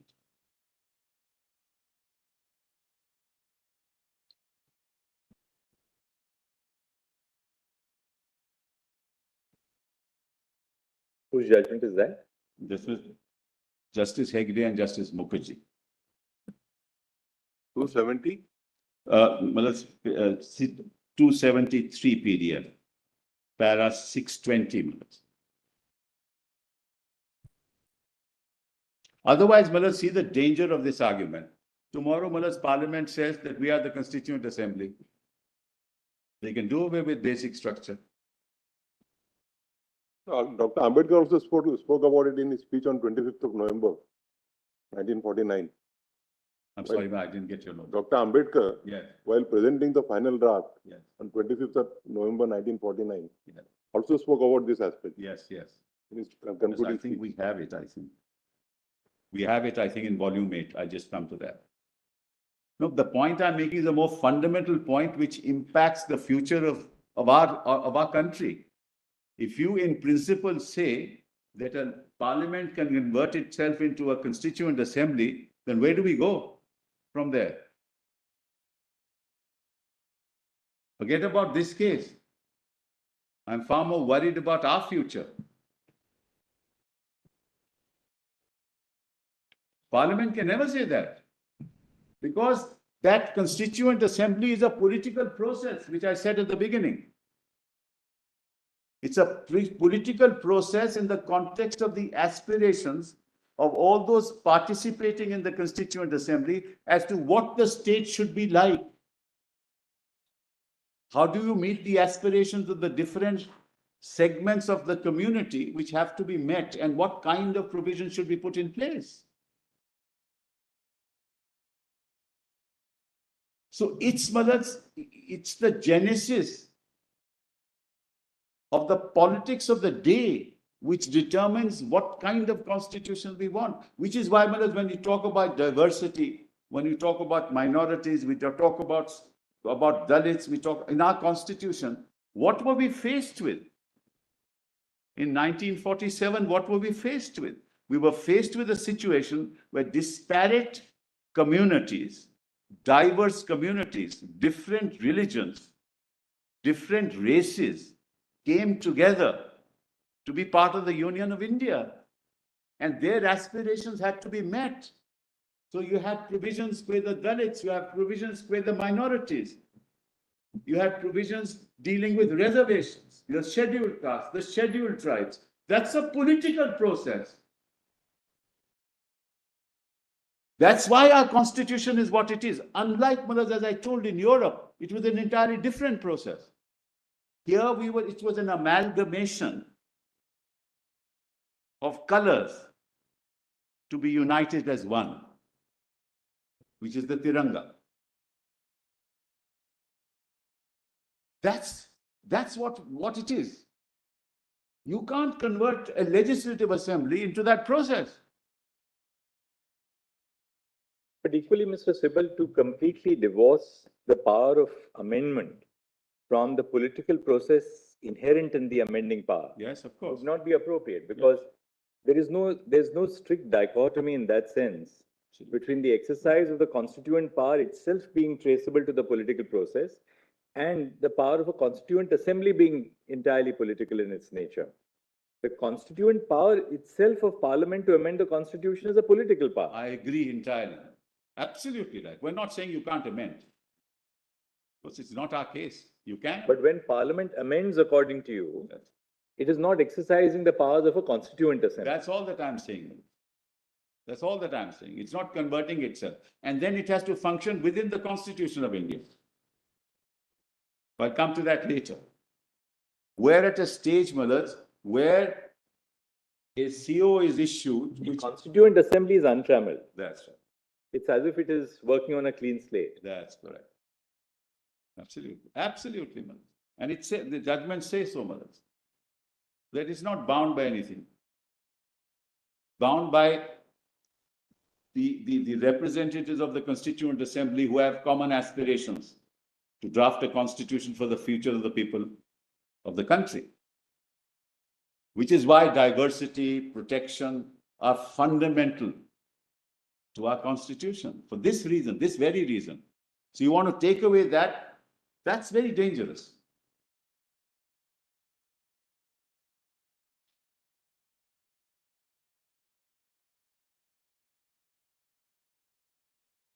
I'm not being political, but that's the worrisome part.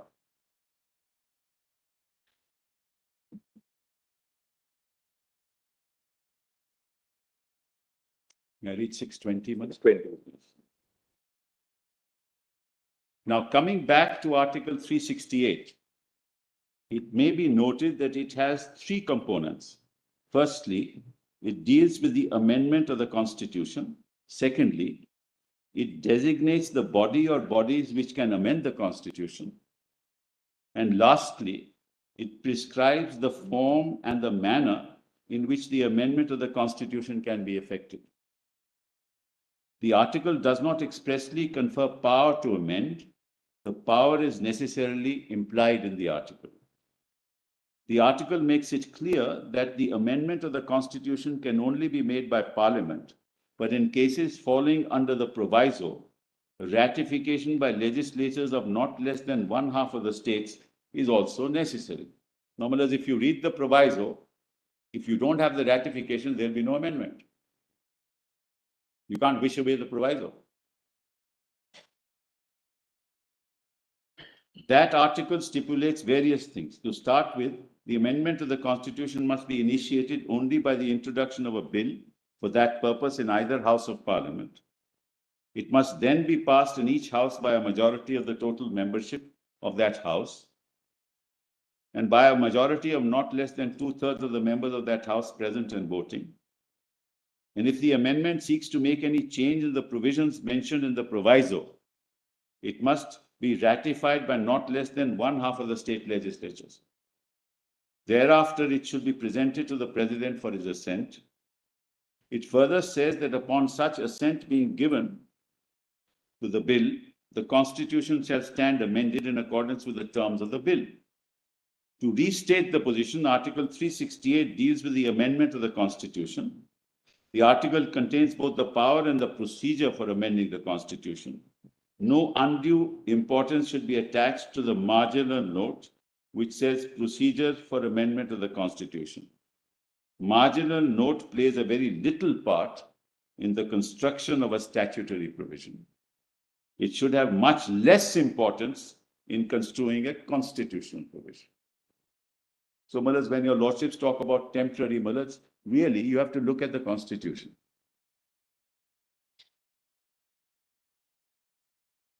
Because it had to be temporary in 1950. There was no element of permanency. It could not have been. And this is the marginal note. Give it to you. Give it to my lord. You have copies? This is a marginal Give it to note. the There's other no side. question about it. It is a marginal note. Yes. So, Mullahs, you can't be saying, which is what your lordships are concerned with, but it was temporary. But that's only when you look at the marginal note. It had to be temporary because there was no other way to deal with it. You couldn't have said it is permanent.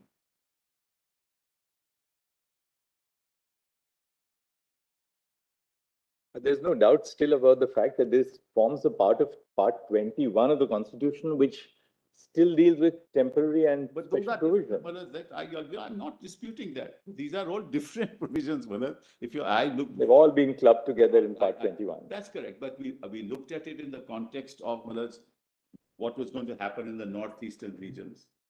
Gujarat and Maharashtra together, what was to happen there, issues of Marathwada. So those councils had to be created, boards had to be created. That's why they were temporary. Telangana, that's why they were temporary. Not for any other reason. And that's why this was also temporary. It's the same logic. But the fact that it is temporary doesn't mean that the article is temporary for all time to come. You can't interpret the marginal note in that fashion.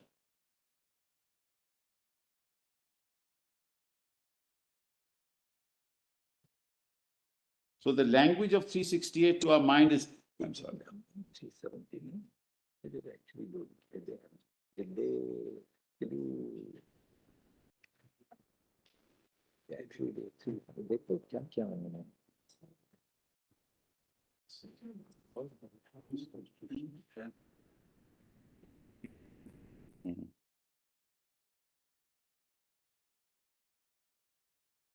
If you look at the heading, Millers, it says temporary and transitional provisions.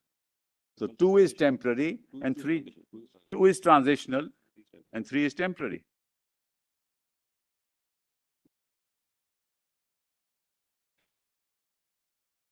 It's 368 power, right? In this case, no, 356 power. No, it's 356 because they converted. What happened? Well, let me just in one sentence. They say, in one sentence, I'll tell you what they did. They converted the Legislative Assembly into the Constituent Assembly. Right? Right, dissolved. They converted it into a Constituent Assembly. Then they said that now Parliament, because of 356, Parliament is exercising that power. So the Parliament is the legislature. And because it's a Constituent Assembly, Parliament of India is the Constituent Assembly, and therefore we can do what we do. That's in one sentence what they did.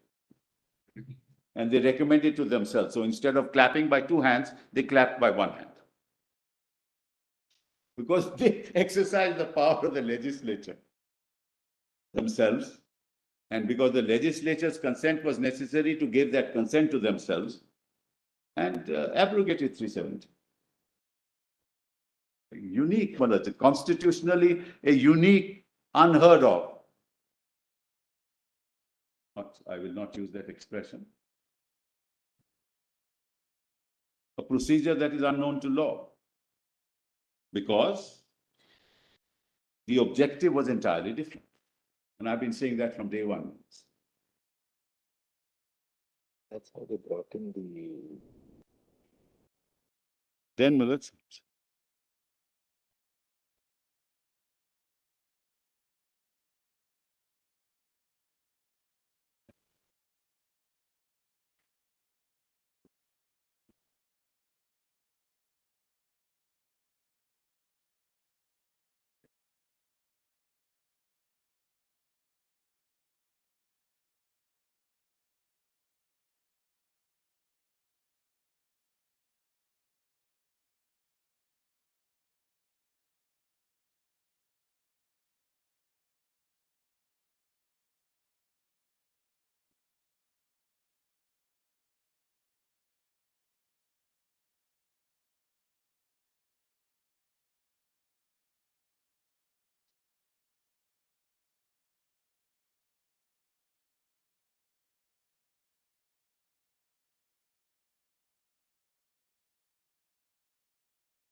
7 is a different issue. It's on the definition.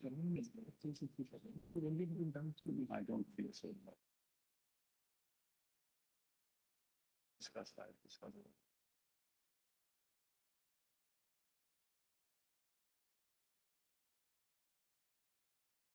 to apply the proviso to clause 3 of Article 370. Yes, yeah, because they understood it that way, that it required the previous. And then what they do is they say that the Parliament exercising the powers of the Constituent Assembly Yes. by virtue of the fact that the Legislative Assembly has been dissolved. Yeah. assuming that the Legislative Assembly was not dissolved, that could have exercised the power of the Constituent Assembly. That's right. Now that it has been dissolved, Yes. under 356, Parliament has the power to make laws with all aspects of whether it's Correct. list 1, list 2, or list 3. And then they exercise the power under the proviso. That's right. That's right. So, Malad, actually, they understood 370 sub-article 3 in the manner in which I am, Malad, stating before your lordship. It is their understanding right till the end. They don't understand. Which is why I wanted to bring it at this stage, Malad, so that now your lordship knows, Malad, the larger picture, so to say. So we are going into interpretation of 370 sub-article 3, which they themselves accept, that the proviso applies.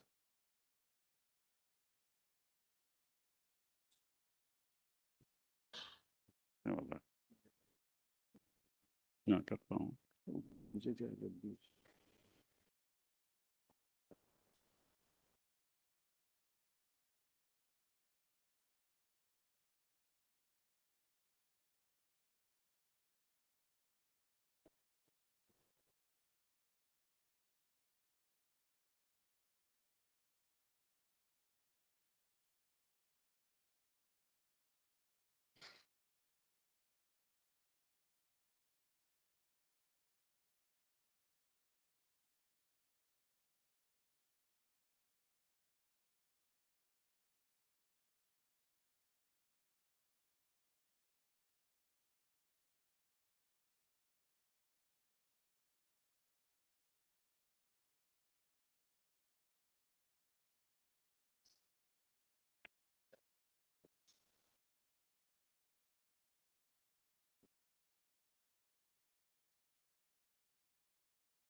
We'll come back after lunch.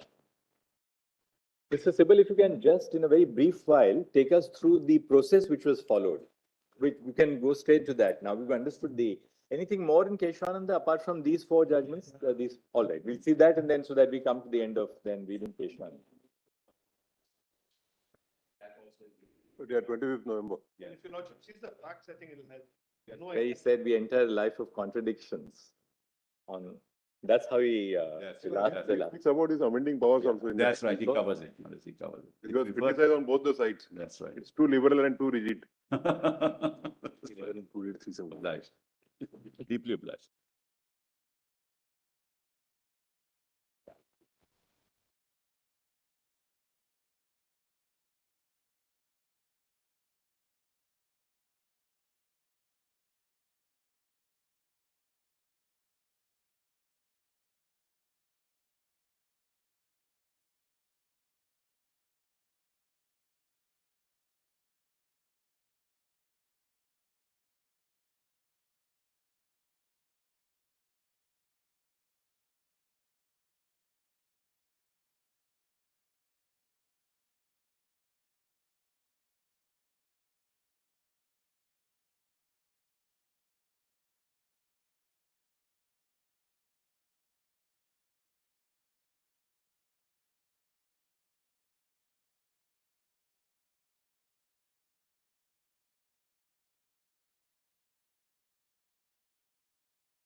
Yes, Mr. Zubin.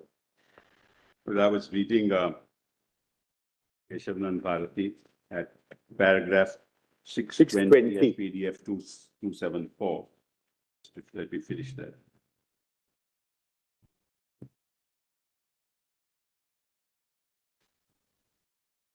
So they talk of the marginal note that I was reading. And that's the language of 368 to our mind is plain and unambiguous, that paragraph.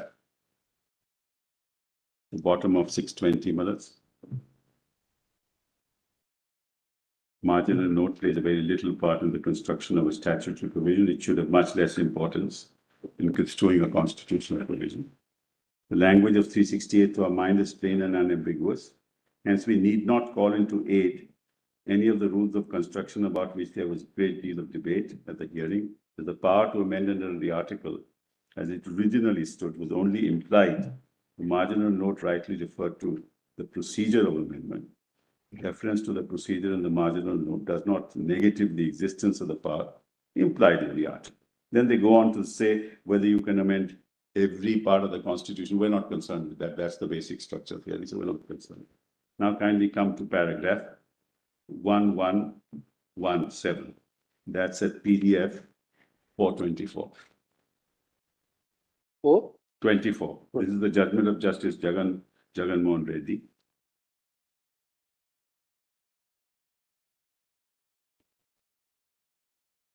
Page? Paragraph 1117, page 424, PDF 424. Where reference is made to Dr. Ambedkar's speech. That's a very interesting observation. 424, you said? 424 PDF, paragraph 1117.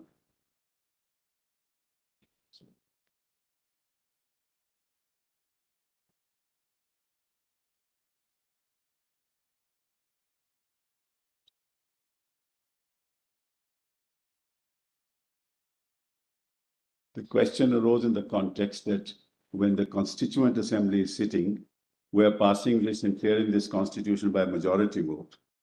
And this is an unelected body. When you give that power to the Constitution, why do you need 2/3? So in that context, that Dr. Ambedkar answers that. Lordship has 1117? Yes. My Lord Justice Gawai, Justice Kaul? Yes. Reference may also be made to the fact that during the debates in the Constituent Assembly, it was pointed out that by many speakers that assembly did not represent the people as such because it was not elected on the basis of adult franchise. And some of them even moved resolutions suggesting that the Constitution should be ratified by the people. Both the claims and demands were rejected. Dr. Ambedkar explained that, and I quote, the Constituent Assembly in making a constitution has no partisan motive. Beyond securing a good and workable constitution, it has no axe to grind. In considering the articles of the Constitution, it has no eye on getting through a particular measure.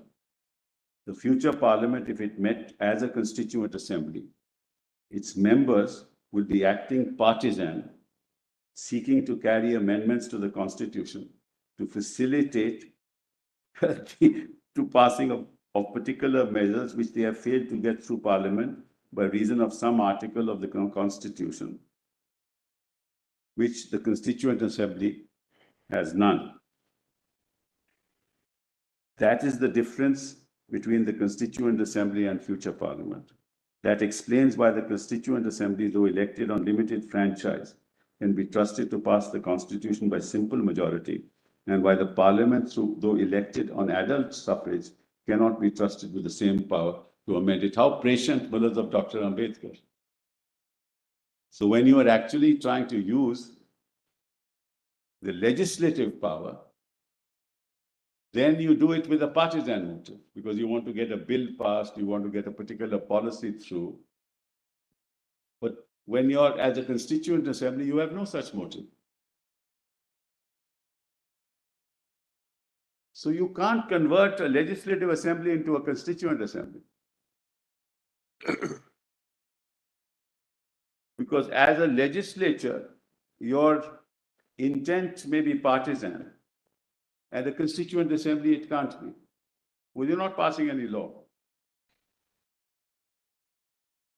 At the final stages of the debate on the amending article, Dr. Ambedkar replying to the objection that the Constituent Assembly was not a representative assembly, as it has not been elected on adult franchise, that a large mass of the people are not represented, and consequently, in framing the Constitution, the Assembly has no right to say that the Constitution should have the finality which Article 304 proposes to give it. Said, sir, it may be true that this Assembly is not a representative assembly in the sense that members of the Assembly have not been elected on the basis of adult suffrage. I'm prepared to accept that argument. But the further inference which is being drawn that if the Assembly had been elected on the basis of adult suffrage, it was then bound to possess greater wisdom and greater political knowledge, is an inference which I utterly repudiate. So then, Malas, that's enough for this part of the discussion. Now kindly come to Quello, Volume 3.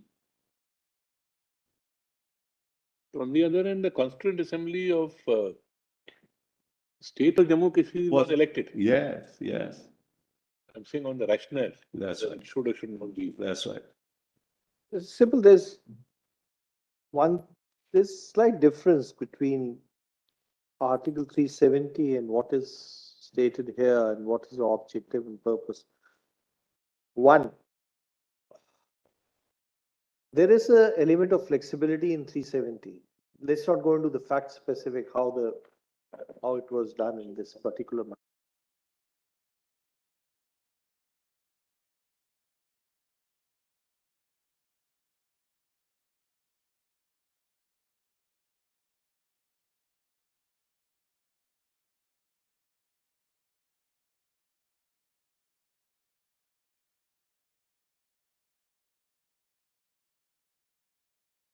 In the form of whether it's consultation or with prior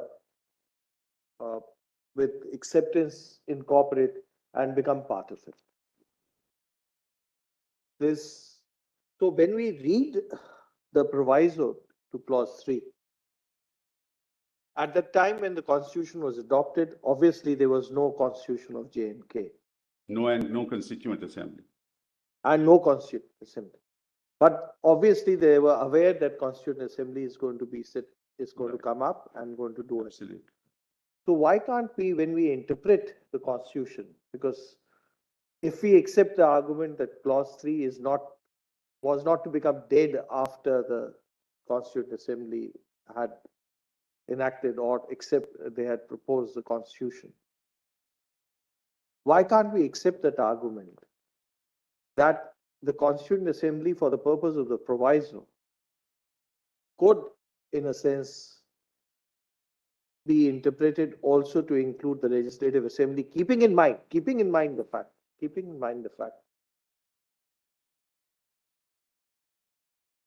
that the Parliament could have very well amended the Article 370 also. No? Number 2, that if the objective was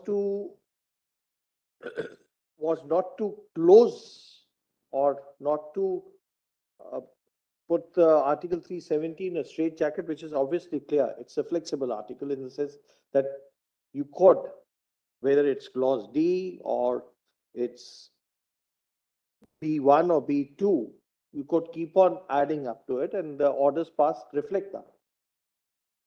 That's nothing to do with 370 sub-article 3. There's no flexibility there. Where's the flexibility? So it is incorporated in 3.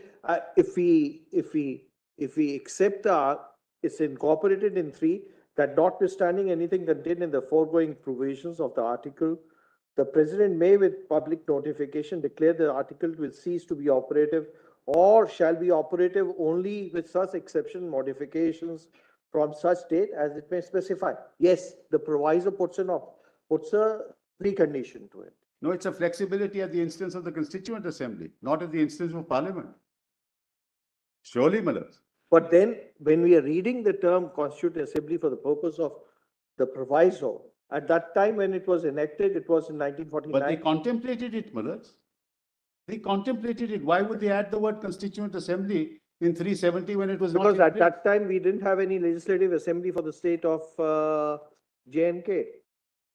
No, correct, but you had the orders. Well, I don't understand. The flexibility at the instance of the Constituent Assembly, but this power is given to the Constituent Assembly, not to the legislature. It's not flexibility at the hands of Parliament or the legislature, because 147 says there's no flexibility there at all. So there are two parts to it. First is whether the Parliament could have done it. That's a separate argument. But when we interpret the term Constituent Assembly for the purpose of the proviso to clause 3, can we by implication, because at the time when the Constitution was enacted, at that time there was no legislative assembly for the state of Jammu and Kashmir. Is that factually correct? Answer is yes. Yes, of course. So then, when we interpret the term over here, can we interpret it to include the legislative assembly? But Manas, how can you interpret a term in a constitution which says Constituent Assembly as the Legislative Assembly? I don't understand, Manas. Under what concept of interpretation of the Constitution will you do that? There is no implied power. There is no express power. I mean, you can change any definition of any We are provision not, of we the are not, Constitution. that may not be, that will be it. Look, the term Constituent Assembly, when it is used in the proviso to clause 3, It's defined, at that time, there was no legislative For assembly the in purpose change. of framing the Constitution that the Constituent Assembly is formed. That's not, Malaj, there's nothing to do with the legislature, which is why, Malaj, Keshavnand Bharti. See, the explanation which has been enacted was afterwards, is sometimes in 1952. Explanation enacted and has been made part of part 1, clause 1, was probably in 1952, if I'm not mistaken. It was there, Malaj. No, initially there. It was amended later on. Amended That's later. not, it was there, but It was there, it was amended later. Yes, yes. Because at that time, then the legislative assembly was brought in. Council of Ministers was brought in. Because at that time, there was The no word council. governor, Malaj, was had to be. There was no council of ministers at that time. That was the Maharaja, Malaj. But that issue doesn't arise here. We're talking about, Malaj, a constituent assembly, the power of the constituent assembly.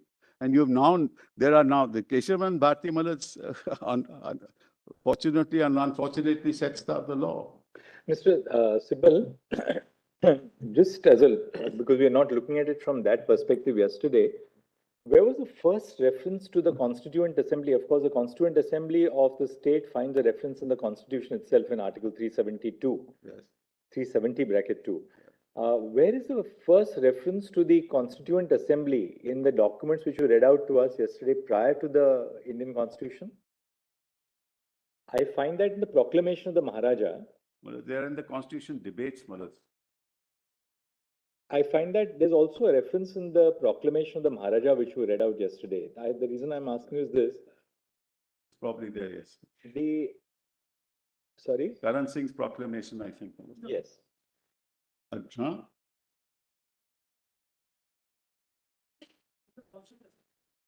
I already mentioned that in the Constituent Assembly debates. Iyengar, Malaj, you also still remember? Yes. I quoted Malaj's But yes, volume 8, All there, Malaj, yes. page 117. Mr. Gopal Swami Iyengar's. All there, Malaj, yes. No, because when the Maharaja made the proclamation, when the Maharaja issued his proclamation on 5th of March It was 1948. contemplated by the Constitution and the Constitution makers that there would be a Constituent Assembly which would come into place, which happened in 1951. Right. That's what happened. What happened first was that when the Maharaja made his proclamation in 1948, he spoke of a National Assembly. Yes, absolutely. Right? He says, my Council of Ministers shall take appropriate steps as soon as restoration of normal conditions have been completed to convene a National Assembly based upon adult suffrage. Then 5, the Constitution to be framed by the National Assembly Yes. shall provide adequate safeguards for the minorities and contain appropriate provisions guaranteeing for the freedom of conscience. Right. Now, what appears to have happened was that before elections were held, by adult suffrage, they composed the Constituent Assembly. That's how the Constituent Assembly Yes. came into existence. Now, your whole argument is, of course, that, what is to be done by a Constituent Assembly cannot really be done by a Legislative Assembly, and therefore less so by the central government assuming the character of a Legislative Assembly under 356. That's the... what happens then if there is no Constituent Assembly? I'm sorry, Malad? What happens if there is no Constituent Assembly? Do you have to create a Constituent Assembly afresh? Malad, that is precisely between 1948 consultations, Malad, your lordship will No, remember. now what would happen? Suppose they keep aside the procedure which they followed. We're keeping that aside for a moment. Correct. 373 postulates the Constituent Assembly has to give its Right, recommendation right. on any proposal for abrogation. Right. Suppose the president were to move a proposal for abrogation. According to you, how would that be effectuated now, say in post-1957 India? Malad, let me answer that in two parts, Malad. Number one, what my lord is putting to me is in 1948, they contemplated a National Assembly. Right. But your lordships must remember that those were years between 1948 and 1950, especially after 1947, after the instrument accession was signed, Malad. After the instrument of accession was signed, those were transitional periods. And when the constitution came to be framed, there was a dialogue between the state of Jammu and Kashmir, as it then stood through the Maharaja, and the government of India. And both of them decided that we will put this into the constitution, that is 370, use the term Constituent Assembly, and you will then set up a Constituent Assembly to frame the constitution and decide what you want to do. You must understand the historical context in which this happened. This has not happened in an isolated fashion. Malad, the Parliament of India, the Constituent Assembly in India, framed a constitution which included a provision for a Constituent Assembly of Jammu and Kashmir. Malad, surely that was not an isolated act. This happened in consultation and in agreement with the then Maharaja. And the J&K Constitution contemplates that this Legislative Assembly will have no role in regard to the amendment of the provisions of the Constitution relating to Article 370. Otherwise, they would not put that phrase. But then how would that, what sort of the... Next question is, supposing there was no constituent. That's the next How question. do we, then what If there constitutional was no mechanism would be Constituent envisaged then? If there were no Constituent Assembly and your lordships were sitting in 5, I would have answered that question, but luckily we have a Constituent Assembly. Because I can't answer a hypothetical question as to what would have happened. How would you then put into place the constitutional machinery? Because there has to be machinery. It can't be that, because there is no Constituent Assembly, because there is no Constituent Assembly, you cannot at all deliberate on a proposal for abrogation or modification of Article 370. Your lordship is putting to me, supposing the Maharaja refused to have a Constituent Assembly. No, take 2019.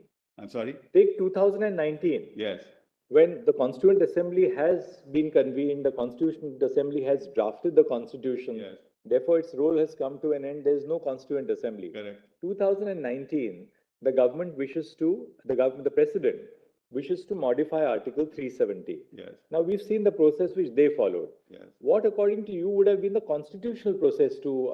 No constitutional process, because the Constitution of Jammu and Kashmir said in terms in 147 that no such bill can be introduced in the legislature. So by them. By them. I'm talking about, no, by them, where the constitution as it applies to the state of Jammu and Kashmir, which is part of the law applicable in Jammu So, and Kashmir. according to you, no constitutional procedure No. shall be initiated for abrogation of Article 370 at all. I've been saying it's permanent. Why do you, Malad, I've been The saying? argument is that after 1957, Yes. the president ceases to have any power under Article, sub-Article 3 That of Article. was temporary between 1951 and 1957. Where do you get that power from? You see, the point is, Malad, at that time it was temporary because there was nothing in place. After 1957, sub-Article 3 has become OTOs now.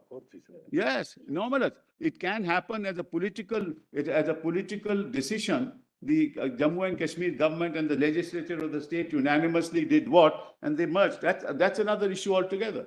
So, Mr. Sabal, according to you, neither the assembly can do it, Yes. nor the parliament can do Yes. it. Yes. What you are saying is, while other provisions of the constitution may be capable of amendment through a process envisaged for amendment, Yes. other than, of course, if it is hit by basic structure, Correct. This is one provision which can never be amended. Well, and let it put it differently. Well, let me put it, under what power will this take place? Let's assume Manoj can do it. If my lord I'm just put the thinking question to aloud. me, To have a under which provision of the constitution can they do it? Having a permanency, the whole concept is that constitution is also a live document. At some stage, can we say there is no mechanism whatsoever for ever changing it, even if everybody wants to change it? And it doesn't affect the basic structure. Then to say that if suppose all of Kashmir wants it, hypothetically Then a political act can be, but there can be a political act. And, And those negotiations, Clause 1 is the answer to this. 370 clause 1, bit by bit, modifications, exceptions, applications have come. Now, and one important thing your lordship may note is it's completely irreversible. Because it's completely irreversible, all those parts which have now been brought in, they cannot now reverse. So part 3, for example, have come in with Can modifications. Parliament not have amended the constitution exercising the 368 power to abrogate 370? No. Which means therefore that there is a provision of the constitution, apropos what fell from Brother Justice Call, that according to your submission, there is a provision of the constitution which lies even beyond the amending power of Parliament. That's right.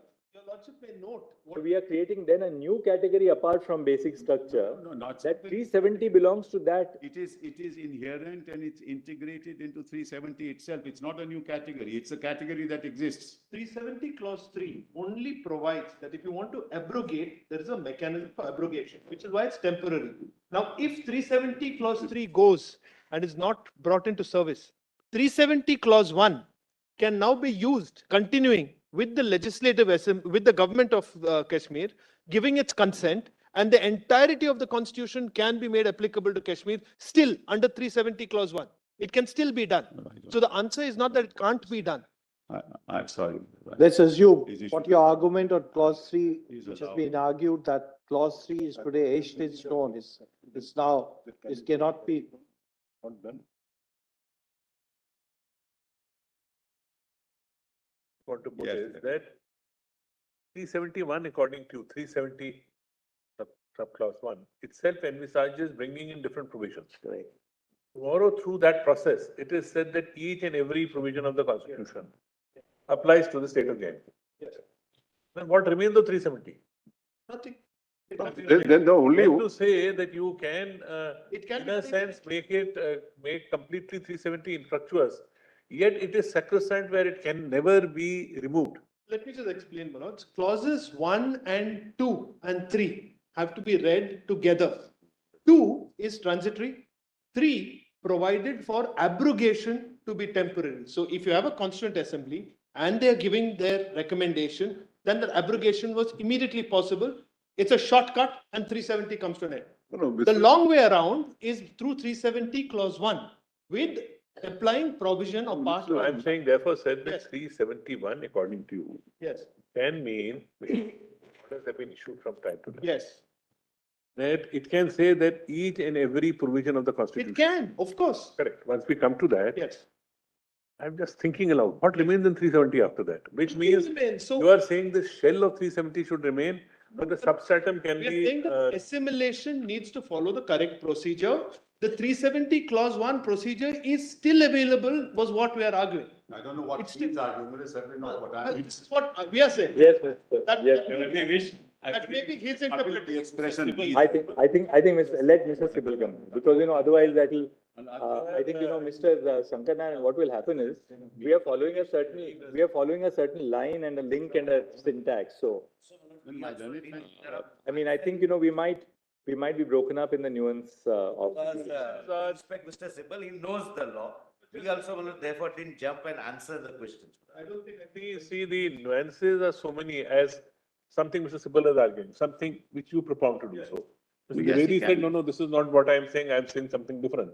So we'll have to see where the call, right? You can I say understand, so something your different, there's no argument I've issue at all. understood at your own turn.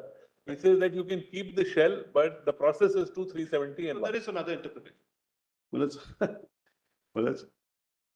The problem is that if there's a constitutional process to do it, it can be done. If there is no constitutional process to do it, then it has to be a political act.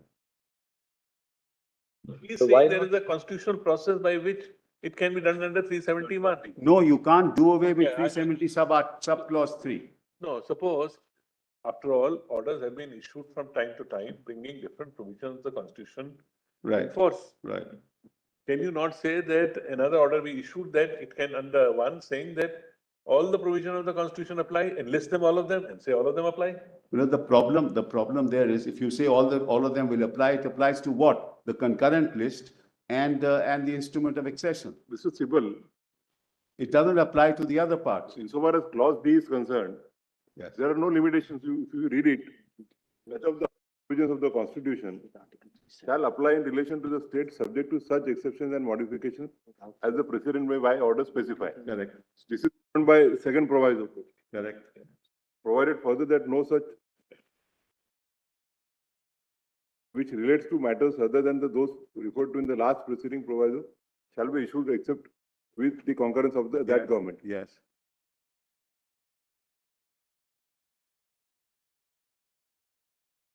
The treaty of accession, defense and commerce and That's so on. correct, that's correct.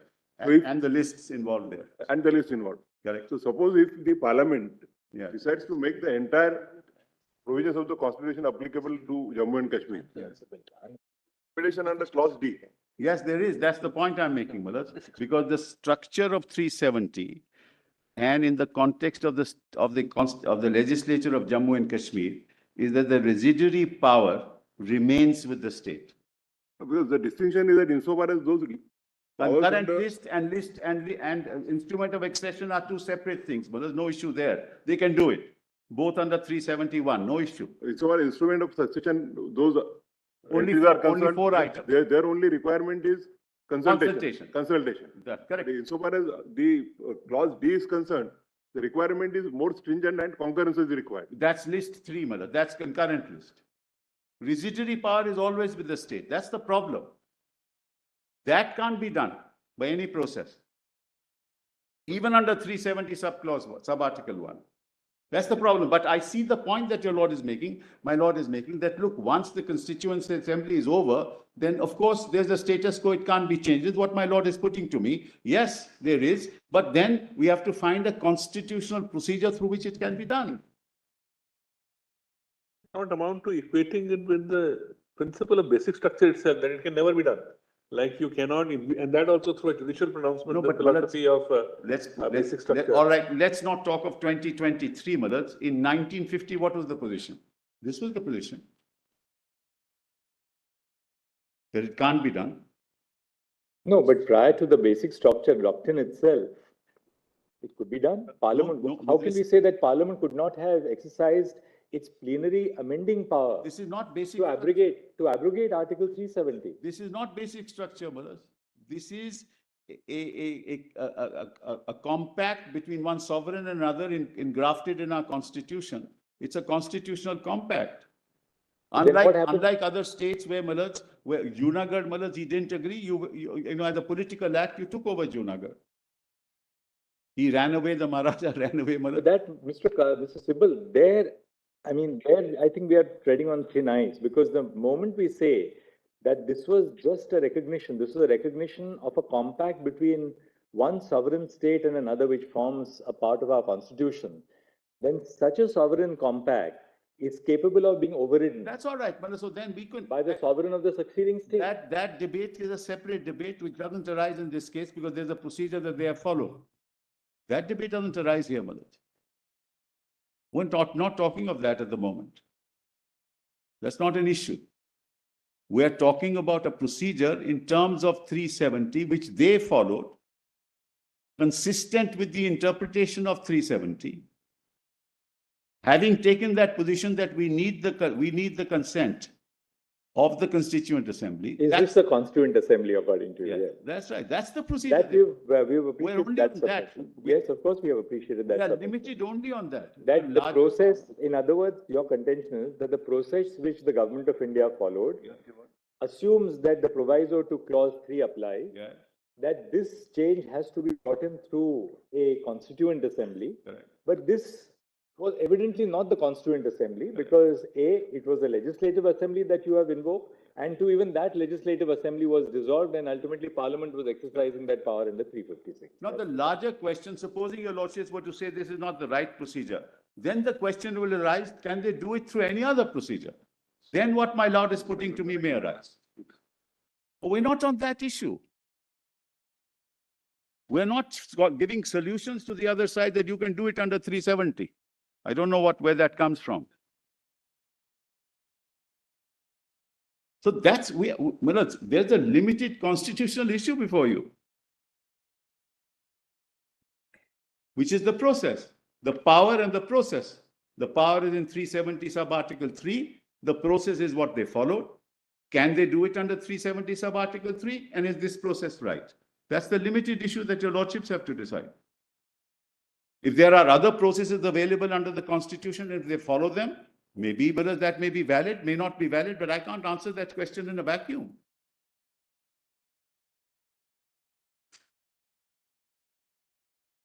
And my lord is right. What my lord is putting to me, the problem is the residuary power is with the state, and I've shown your lordships, Mullad's provision after provision, right from the Delhi Pact in 1952, that that's the case. But then what happens to Article 363A? 350? 363A. Because that also earlier the recognition was on the basis of the pact between the various princely states and. Different, Mullah, those pacts were there, recognition granted to rulers, but Mullah, either they completely assimilated themselves into the union and be part of a state, or they were taken over. Either Hyderabad or Junagadh. On the basis of certain agreements between the states and the princely Correct, states. but those agreements were different from this agreement. Mullah, your lordship is right. If it were that kind of agreement, then your lordships would apply those standards and those principles and those judicial dictums which your lordships applied. We're not on that. Here your argument is that unless the views of the entire populace of the Jammu and Kashmir are taken into consideration, the abrogation of 370 can't be Yes, touched that upon. can be done. But that's then the negotiations were not between the elected body, the negotiations were Because between the princely state and the union. correct, and that was accepted. That very thing was accepted by the then constitution makers. So, whereas we can't go into. So, if what was accepted, insofar as the other states are concerned, it could be taken away by 363A. Correct, but that was not the position as far as Jammu and Kashmir is concerned. I'm not saying anything. I agree with what my lord is putting to me. But how do you change the constitutional structure? There must be some power. You can say that you can do a political act. Today you say, look, forget about all this. We take over Jammu Kashmir. Fine. 363A was done under 368. Yes, you can do that. But point today is, that's not an issue before you. You're not going to answer an issue which is not, with respect, the greatest respect, which is not before you. You're not going to find a power for them which doesn't exist and which is not followed.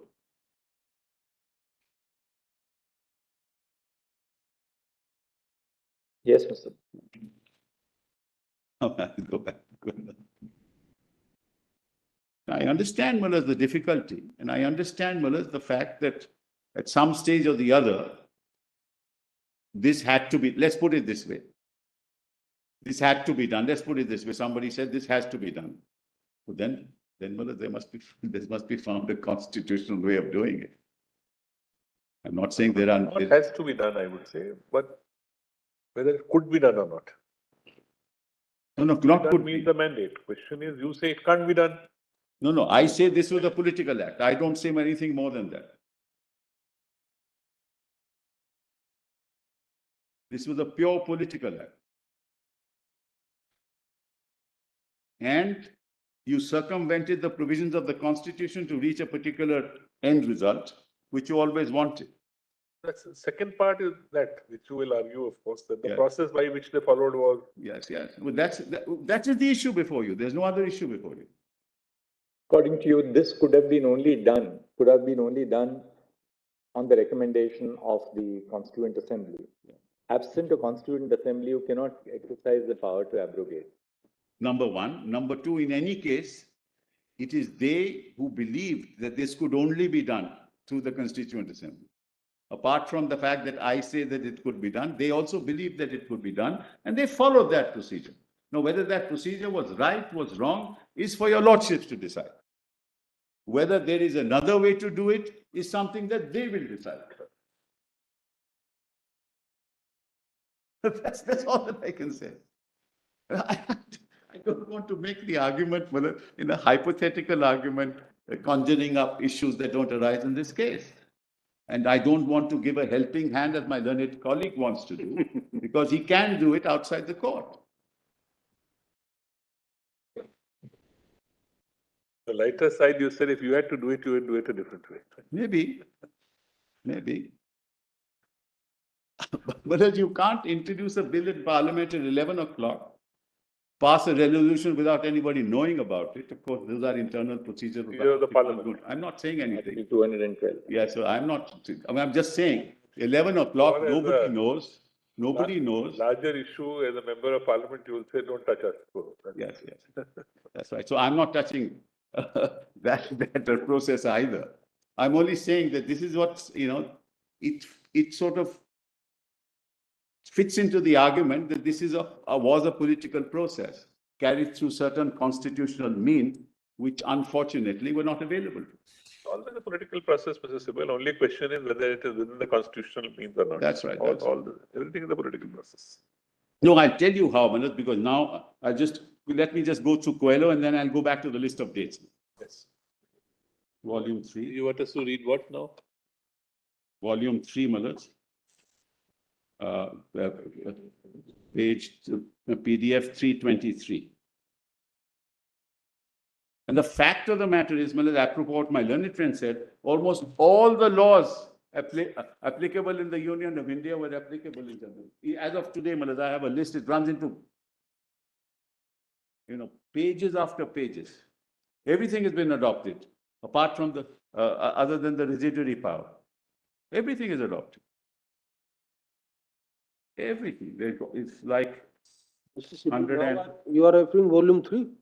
Yes, volume 3. Volume 3, PDF 323. Case law, volume 3. Yes. No, there is a separate volume for Space law volume. Yes, sorry, Miller, case law volumes.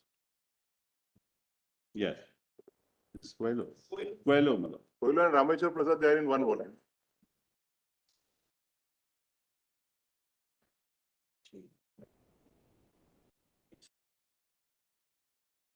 Yes, leading Coelho, para 54, PDF 323. 323.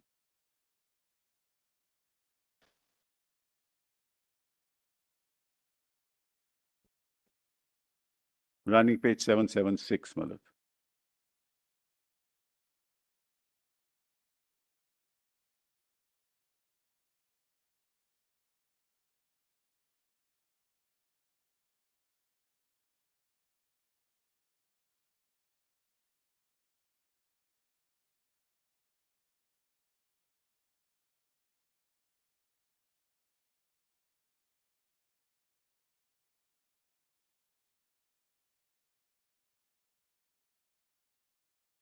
Yes. 323, para 54.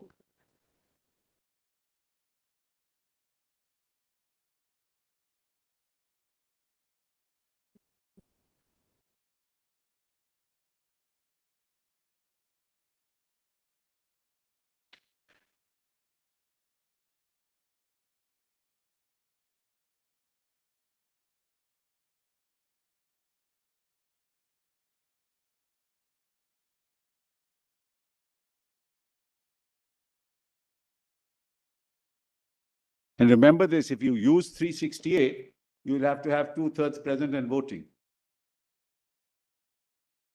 So you don't use 368 because you don't get 2/3 present and voting. So you go through this procedure. So the question whether 368 could have been used or not is a separate issue. And had that been used, we'd have had another argument here, but it's not an issue here. Yes, Mr. Gandhi. Which I'm is just the, telling you which the is the hurdles para in the- from Coelho that you would like us to see? Yes, para 54. At page? page 776, Miller's PDF 323. Page 323. Yes. The distinction is drawn, my lord has that paragraph? By the author between the making of a constitution by a constituent assembly, which is not subject to restraints by any external authority, as a plenary lawmaking power and a power to amend the constitution. A derivative power derived from the constitution and subject to the limitations imposed by the constitution. No provision of the constitution framed in exercise of plenary lawmaking power can be ultra vires because there is no touchstone outside the constitution by which the validity of provisions of the constitution can be adjudged. The power for amendment cannot be equated with such power of framing the constitution. The amending power has to be within the constitution and not outside it. Why? Because you're subject to the constraints of the constitution. So you want to amend, you can use 368, but then you have to follow the procedure under 368. But so, for example, if you were to say that you amend the definition and say the provision for consent of the states is not required. Approval of the states is not required. Can you do that? The answer is no. That's a proviso to 368. So if you want to work within the constitution, you have to follow then what the constitution obliges you to do constitutionally. If 368 were available. All right, apart from Coelho, which is the next? Yes, next is para 118 of Coelho itself. PDF? PDF page 344.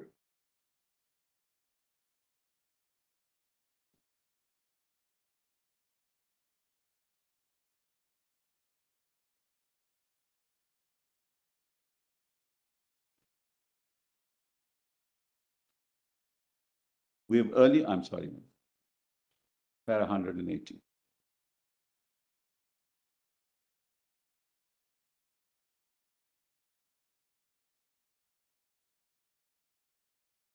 We have earlier noted that the power to, my lords have that?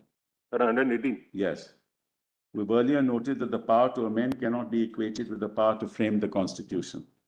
The power has no limitations or constraints. It's a primary power, a real plenary power. The latter former power, however, is derived from the former. It has constraints of the document, that is the constitution which creates it. This derivative power can be exercised within the four corners of what has been conferred on the body constituted, namely Parliament. The question before us is not about the power to amend Part 3. As per Keshavnan Bharti, power to amend exists in Parliament, but it is subject to the limitation of the doctrine of basic structure. The fact of validation of laws based on exercise of blanket immunity eliminates Part 3 in entirety. Hence, the rights test as part of the basic structure doctrine has to apply. So, Malats, therefore, we are now left with a Parliament which seeks to amend 370. So, therefore, it has to work within the constraints of the Constitution. That's what we're concerned with. We're not concerned with any other interpretation of the Constitution. So now we go back, Malas, to the list of, yes, the Ambedkar statement is volume, yes, document volume 8, PDF page 26. Yes. Volume 8, documents volume 8, PDF page 26. Now, quite frankly, PDF page? 26.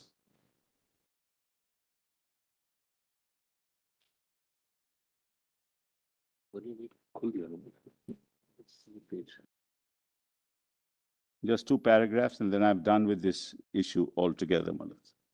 PDF page 26. Documents volume 8.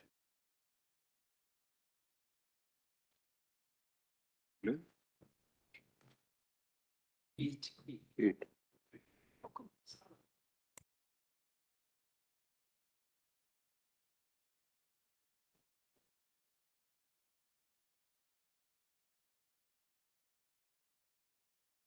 Your Lordship has it. May I read it, Manoj? Page? Page 26, paragraph starting the provisions relating to amendment of the Constitution.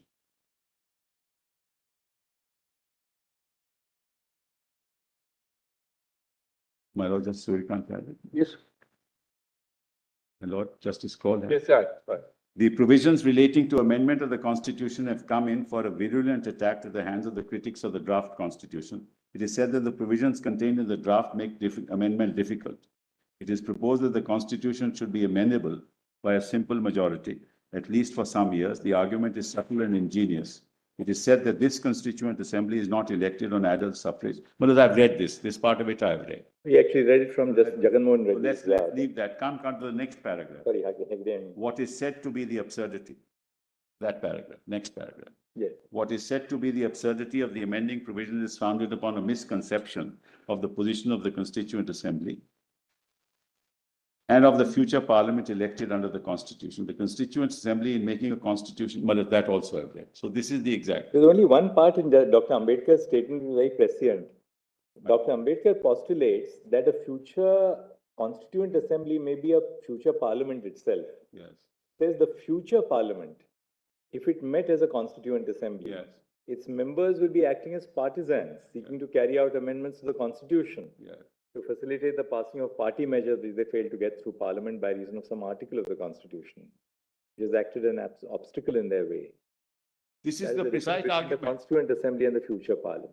So this is the precise argument I'm making is what Dr. Ambedkar said. That it is the parties' partisan political measures that are carried through in the process in the form of legislation or otherwise, which can't be done as far as which will be constrained by the provisions of the Constitution, but the Constituent Assembly doesn't have any such fetters. Yes. So, Mullahs, I'm done with this whole argument, Mullahs. So now let's go back to the list of dates and how all this happened, the other issues. No. Now compilation. We go to In my written submission. your written submissions, volume Written 2. submissions, volume 2. And kindly come Page to 48. page 47.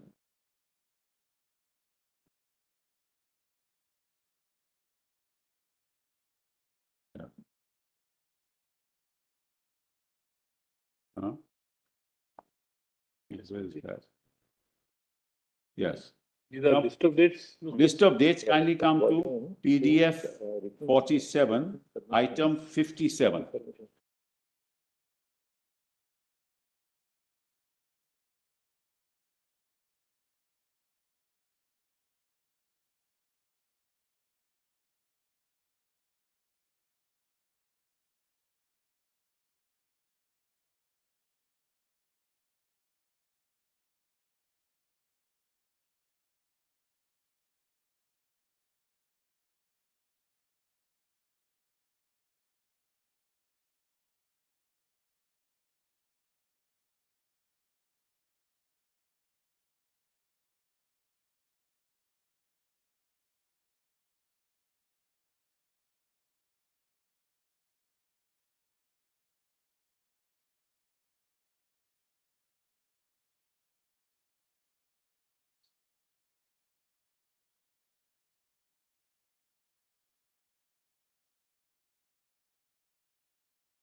Yes. Item 57, PDF 47 in my list of dates, volume 2 of the written submissions. Well, that's 20th of June, 2018. Section 92. That we saw, Mr. Sibal. Yeah. That we saw, you read out section 9. That's right. No, but what's important is the date. On the 19th of June, a political party in coalition with another party which was in government withdrew support. That is not in a list of dates. Yes, just kindly note that. It's in the proclamation. 19th of June, 2018. Yes, well, it's BJP withdrew support from PDF, This is PDP. Before the serial number 57, no? Yes, yes.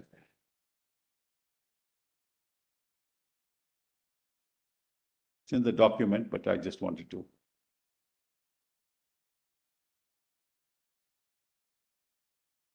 It's the proclamation. Let's see that. Yes, Mr. Sibal. Now, let's, so he issued, the governor on the next day issues a proclamation, which is also quite curious. That we find at top of page That 48. your lordships may look at, Malat's PDF page 85, volume 3, the proclamation itself. Anything turns on it? I mean, in the sense to read it. I mean, you've paraphrased it, I guess. Yes, I have paraphrased it. Is there any No, particular nothing. sense? The provision Not permitted the necessary. governor by proclamation to assume to himself all the powers and functions of the government of the state. Such a proclamation in one terms of 92(5) required concurrence of the president, and under 92(3) would cease to operate within 6 months, which I've already mentioned to your lordship. We need not go into. This is the power corresponding to 356, which is vested in the governor. That's right. That's right. But here it's vested in The the governor. governor, Maharaj, independent of the council of Of the ministers, council. which I mentioned to your lords. It's a very, very unique power. And the council of ministers was suspended in the process. Maharaj, he didn't even wait for a day. I mean, it's normally speaking, what would happen, Maharaj? A governor would wait for other political affiliations to take place to form a government. That's also part of political process. I'm sorry? That's also part of political process. That's precisely what I'm saying, Maharaj. But why do you think I've been saying this? Why would a governor do this on the next day, Maharaj? Yes, then what happened? Well, then, well, so he does this, so 6 months were to expire. Then, Maharaj, there is some controversy, and I just tell your lordships orally that controversy is. According to the PDP, and I think somebody else will argue that, I'm not arguing. According to the PDP, they send a fax to Srinagar that they have the support of the National Conference and they are willing to form the government. The governor says he never received the fax because he says that he was in Jammu and the fax was sent to Srinagar. So Maharaj, on the 21st of November, the next day, he dissolved the assembly. Yeah, on 21st November. The facts of some Fax is also constitution sent on benches have a 21st. sense of deja vu, you know. Fax is sent on 21st, he dissolves it on 21st. The fax hasn't reached him. Fax was sent. It's almost on the annual of the period expiring. No, that expired on 3rd of January, 19th of December. 19th, so about a month short of Yes, that. yes, month short, Mother. This is Because- not under challenge anymore. No, no, I'm not, that's I not- myself said so. I myself said that that is an issue which. So he dissolves the legislative He assembly. dissolved the legislature. Now, Maharaj, you can't dissolve without the council of ministers. 36, 38 and 92 are his only powers. He has already suspended the council of ministers. He dissolves it. Without the aid and advice. Nothing. Why do you think I've been saying continuously that this is a pure political act? The governor and the government were acting in tandem. They wanted to get rid of 370. Toss it out. Why would any governor do that? Why would the governor on 20th of June, after withdrawal of support on 19th of June, suspend the assembly? Don't allow any political affiliation and parties to take place so that a new government can be formed. Which is the power of dissolution under the constitution, just for the cross. Yes, 53. Section 53 of the Constitution of Jammu and Kashmir gives that power of dissolution, not part of the exception given to the governor with reference to his powers that he can exercise without the aid of the Council of Ministers.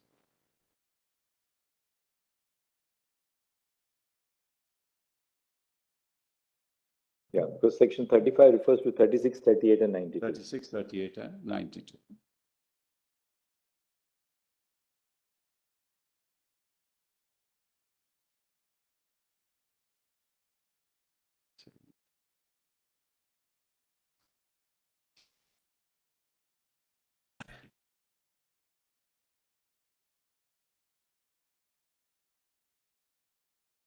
The process, according to me, when you are interpreting constitutional provisions, is as important as the substance.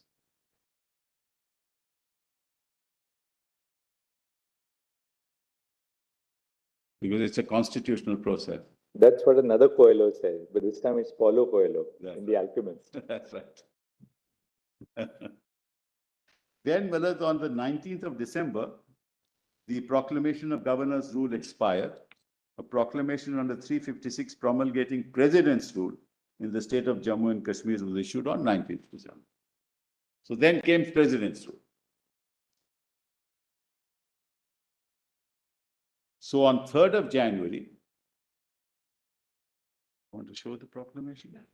Well, it's better to see the proclamation, volume 3, PDF 92. Volume 3 of documents, PDF 92.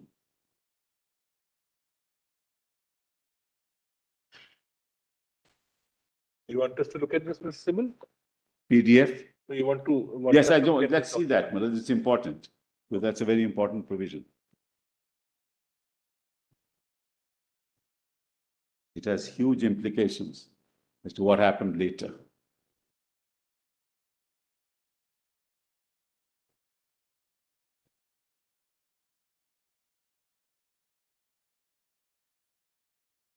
My lords have PDF 92. PDF? 92, Malad. Volume 3 of the document. Justice Gawai, Justice Kaul. Yes. Justice Surikant. Yes, it seems good. Yes.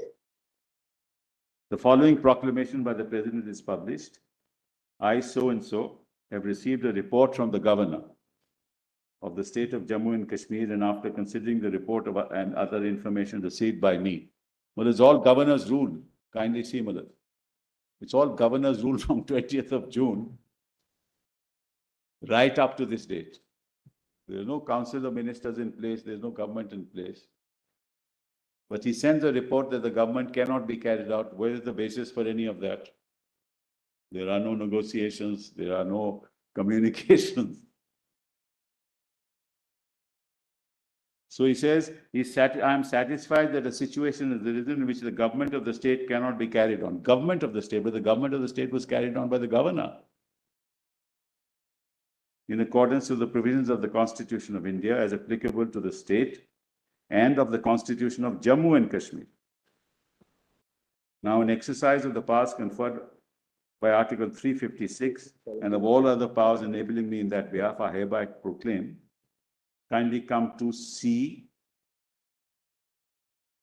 A, assume to myself as President all the functions of the government of the state and all powers vested in or exercisable by the governor in that state under the Constitution and the state constitution. Declare that the powers of the legislature of the state shall be exercisable by or under the authority of Parliament. Now, this is important, Malad. Therefore, Parliament will be exercising the powers of the state legislature. And the state legislature under Malad's 147, you can't move a bill.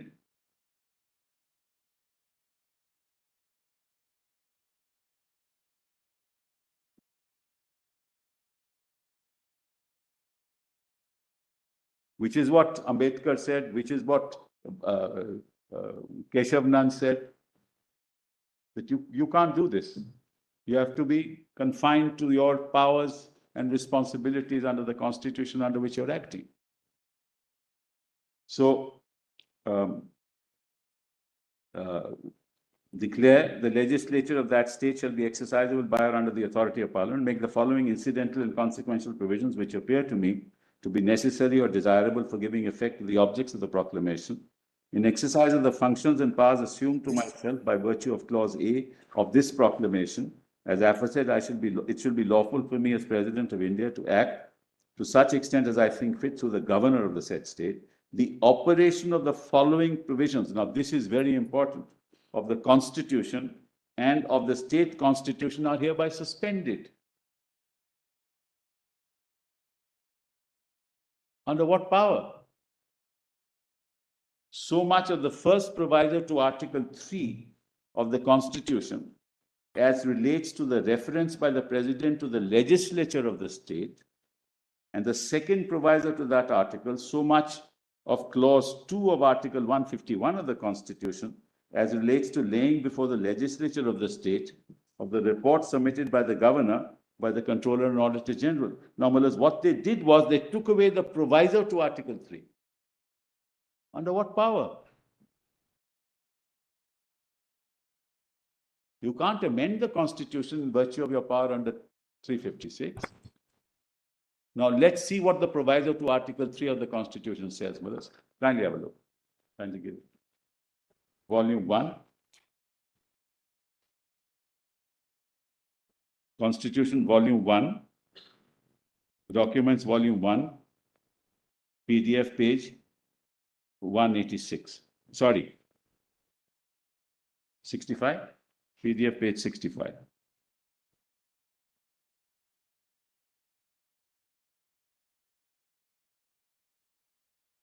Yes. Yes. Yes. One second, hold on. So PDF page 65.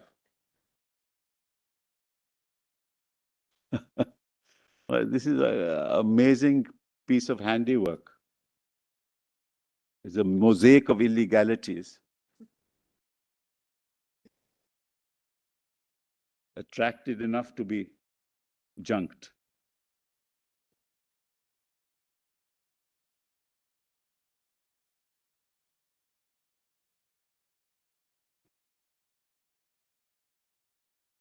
I don't understand how this always happens.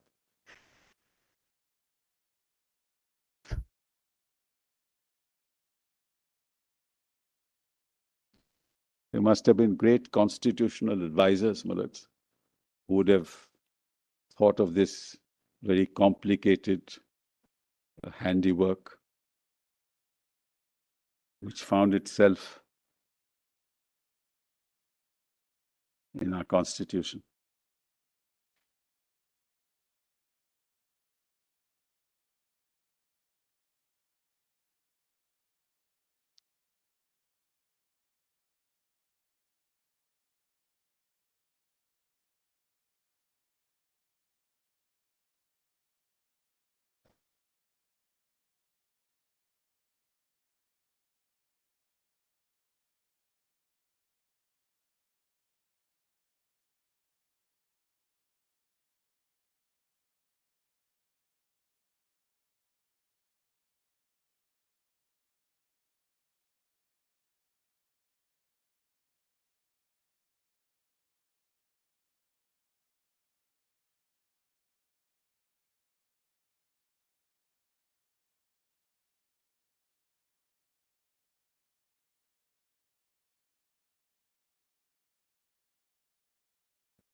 Bloody hell.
So totally, so I wrote it now. Right, right.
Politics.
So Article 3, Mother, document volume. So they delete effectively the proviso to Article 3. But, Mr. Sabal, at the end of it all, I mean, of course, this has the optics about the way it was done. But there's no challenge to anything that was done. All this is not under challenge here. No, Malas, once you are challenging the emergency, Malas, the declaration of 356 is challenged. Malas, just look at What is it. the frame of the petitions? Do we have a challenge to Yes, the we have one challenge. But Malas, quite apart from that, you're looking at Malas, it's in Yes. grade 370, Malas. I mean, it's not. All right, we just see what the frame of the challenge. If you can just ask one of the juniors to make that little tabulation for us. But apart from that, Malas, this is now before you. Yes. In all its various Nuances parts, in and- a sense. Yes, of course. Now the question is, Malas, what is the power? And that's the other thing. What is the power under 356? The quintessential object of 356 is to restore democracy. You take over because a government cannot be run in accordance with the provisions of the Constitution for a temporary period for the restoration of democracy.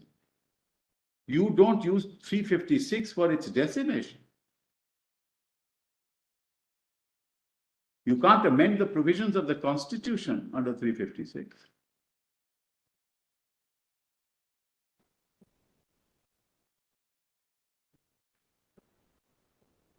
Of 356. We'll give it on Tuesday.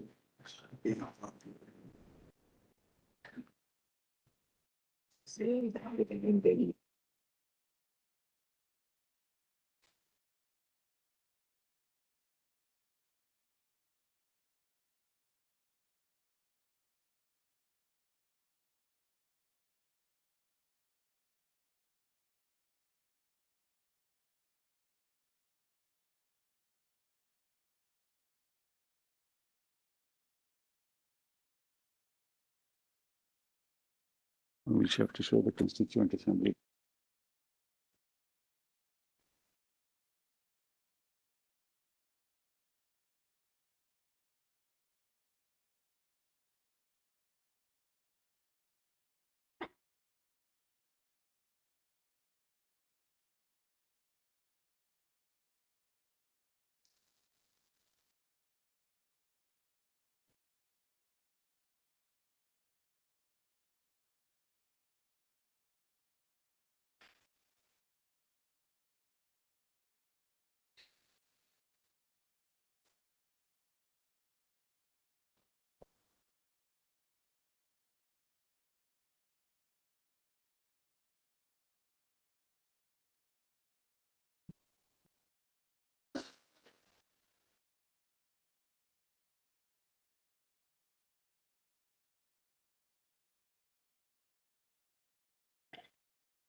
Require ratification by the state legislatures. Now, suppose a particular state, the legislature, the power has been exercised under 356 and the president assumes the powers of the legislature, the executive. Can a ratification be done under 356 in relation to that particular state legislature? No, Malas. No, because he's exercising powers as a state legislature, Malas, in this sense. There's no question of ratification. Not in the J&K case. I'm Yes. just theoretically, I'm saying, can a Generally, what is my lord is putting to? some constitutional amendments under the proviso Yes. require a ratification. That's right. Now, for the purpose of computing the majority, computing the strength required for ratification, Yeah. can the center fall back upon the exercise of the 356 power? Say that, look, we have ratified it because we were exercising the power under 356. Tough question. Has What never my lord is happened, but putting to me is that if Jammu and Kashmir, in a 368 situation, if Jammu and Kashmir were to ratify it, then Parliament can exercise that power.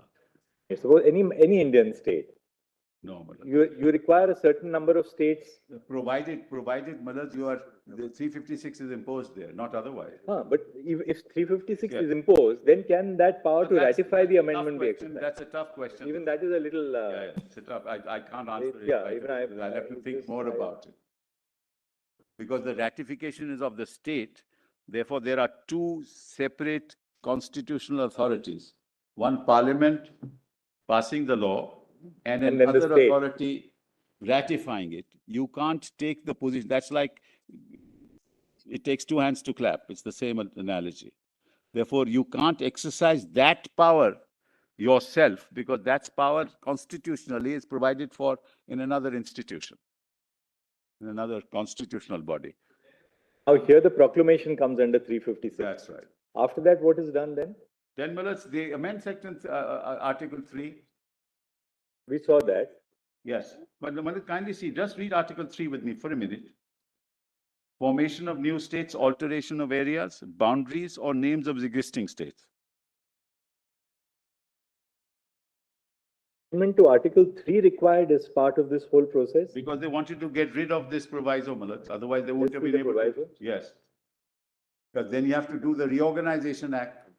Or the reorganization. Yeah, that required. Converting the state Yeah, into a that's UT. right, that's right. That's how this had to be done earlier.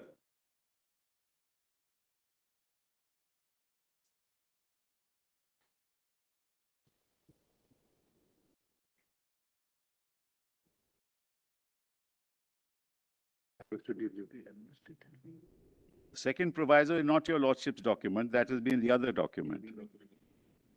The second proviso relates to Malads as applicable to the state of Jammu and Kashmir. Kindly have a look at that. Kindly just show that document. Document volume 1. Volume 1. Of the order passed, Yes. There the proviso is there. there the proviso was. That's correct. That proviso is deleted. That's correct. Which is that proviso? Which requires, I'm going to show that to your lordship. PDF page 65, document volume 1.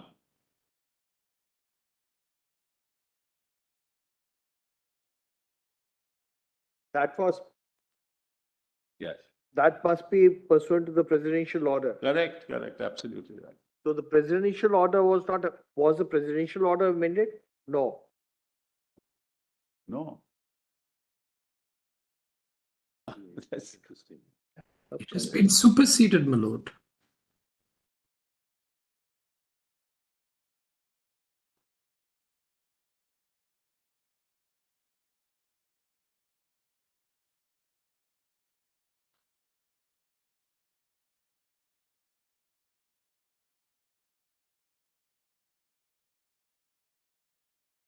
It deals with the second proviso.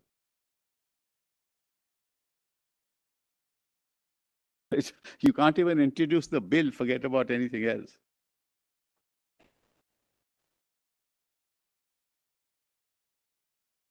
Or only one second provision.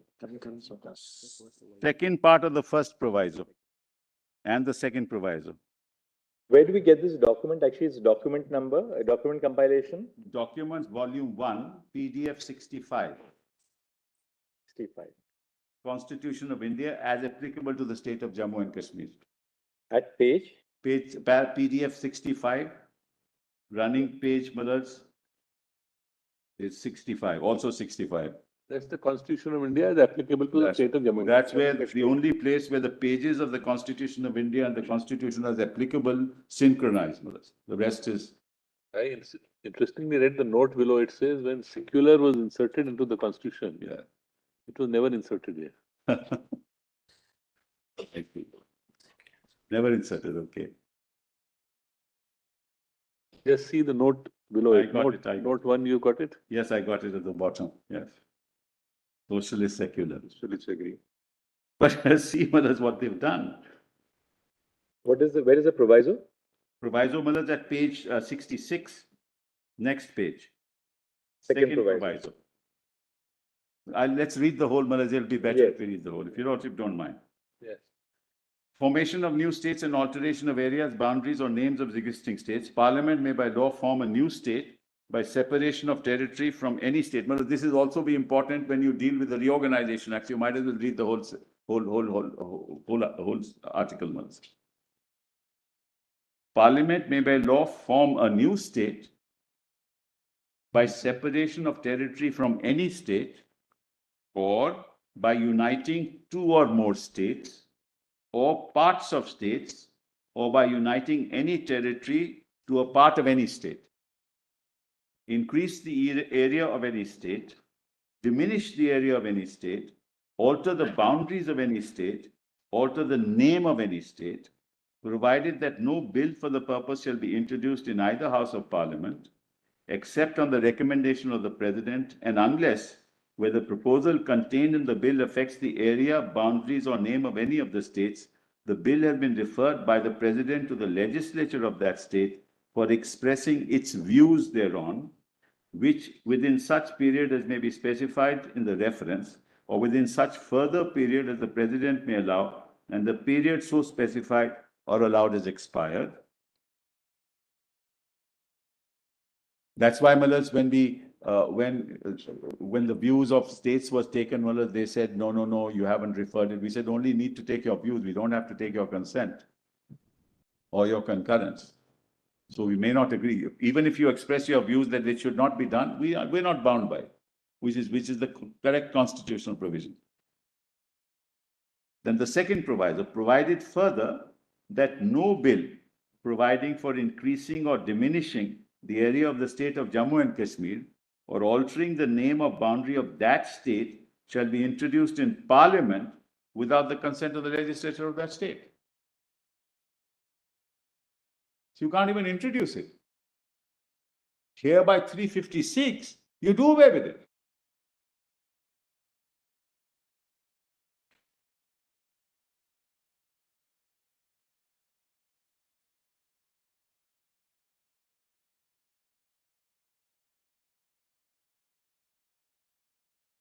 They have created a UT. Otherwise, they have not altered the territory, have they? No, they have. No. Ladakh is not part of the state anymore. That's what they carved out a UT and Yeah. made another UT, which they say. They have carved out a UT saying that this will become a state, Yeah. and the other UT will remain a UT. UT. So carving out a UT is permissible, no? But boundaries, No, boundaries are, not from a state. I'm sorry, you can't Boundaries are create a altered. whole state as well. boundaries are also. Yes, altered. boundaries Carving are out also a- altered. To that extent, yes. So, Maharaj, this is all.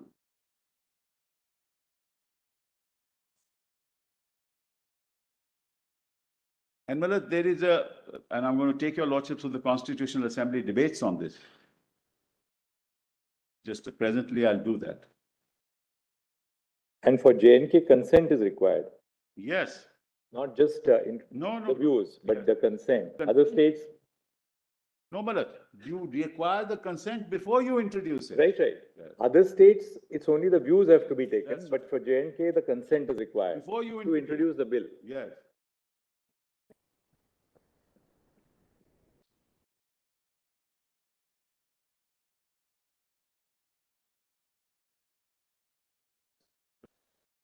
I'm sorry. Okay. Is it mentioned only in 1954 constitutional order, or is it incorporated in Article 3 also? It's mentioned in the 54 order and incorporated in Article 3 before the 54 order. 3, if Yes. it is incorporated, Yes. that would amount to amendment of the constitution. Then was it followed as per 3, Article 368? Not in the Indian Constitution, Maharaj. It's only in Article this Constitution. This proviso, second proviso, Yes, you are reading, yes. now we are reading it on the presumption or assuming that it's a part of Article 3 of the Indian Constitution, second proviso. No, it's a modification of Article 3. As applicable. As applicable only. So it is only incorporated in the 1954 order, As not formally inserted in Article 3 of the Indian Constitution as a second proviso. Correct. Absolutely right, what my lord is putting to me. Absolutely. They suspended the operation of They it. suspended the operation. How do you get that power under 356? That's not the object of the proclamation. Deleted, suspended. Then the exercise. That assembly can't exercise that power, Manoj, to suspend. On behalf of the assembly. Yes, they can't do that also. A bill cannot be introduced without the consent. Assembly is not in session. There is no assembly, it has been dissolved. So where do you get the consent of the assembly? So the governor becomes the assembly, then the assembly becomes parliament, and then parliament gives consent. On behalf of an assembly that doesn't exist. Mr. Sibal, what was the procedure followed when different orders were issued under those constitution, right? Like those about 18 orders, Yeah. constitution orders, Yeah. 1952 up Yes, to. all mandates with concurrence. With What was the procedure followed? procedure Was it through parliament process or through by the president only? No, it's not through a parliament process, it's through a presidential notification after taking the consent, concurrence or consultation. That's right. So that's how it's made applicable, through a presidential order.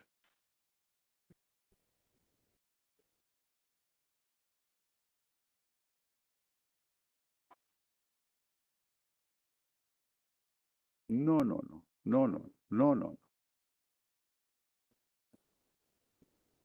So it's 356 and exercising powers under 356. It's a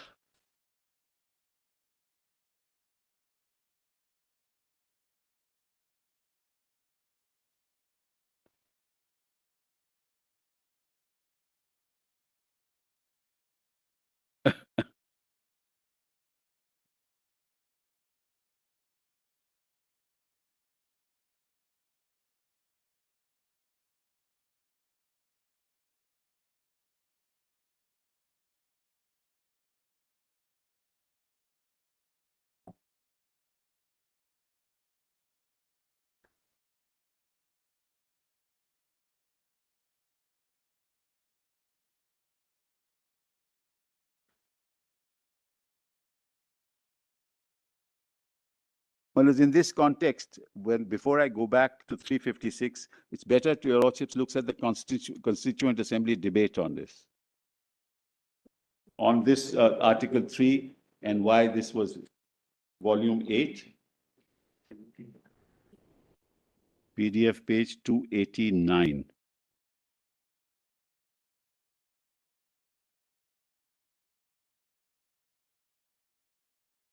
Which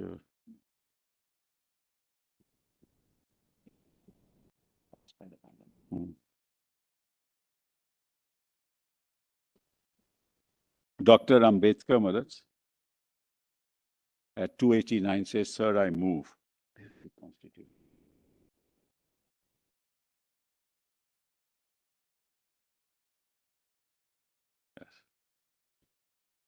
Yes. There's sir, I move that for the existing proviso to Article 3, the following proviso be substituted. Provided that no bill for the purpose shall be introduced in either House of Parliament except in the recommendation of the President, and unless where the proposal contained in the bill affects the boundaries or name of any state or states for the time being specified in Part 1 of the first schedule, the views of the legislature of the state, or as the case may be, of each of respect to the provisions thereof have been as contained by the President and the states, both with respect to the proposal to introduce the bill and with respect to the provision thereof, has been ascertained by the President, and where such proposal affects the boundaries or name of any state of states or states for the time being specified in Part 3 of the first schedule, the previous consent of the state, or as the case may be, of each of the states to the proposal has been obtained. Mr. Vice President, if one were to compare the amended proviso with the original proviso, as it was set out in the draft constitution, members will see that the new amendment introduces two changes. One is this: in the original draft, the power to introduce the bill was given exclusively to the Government of India.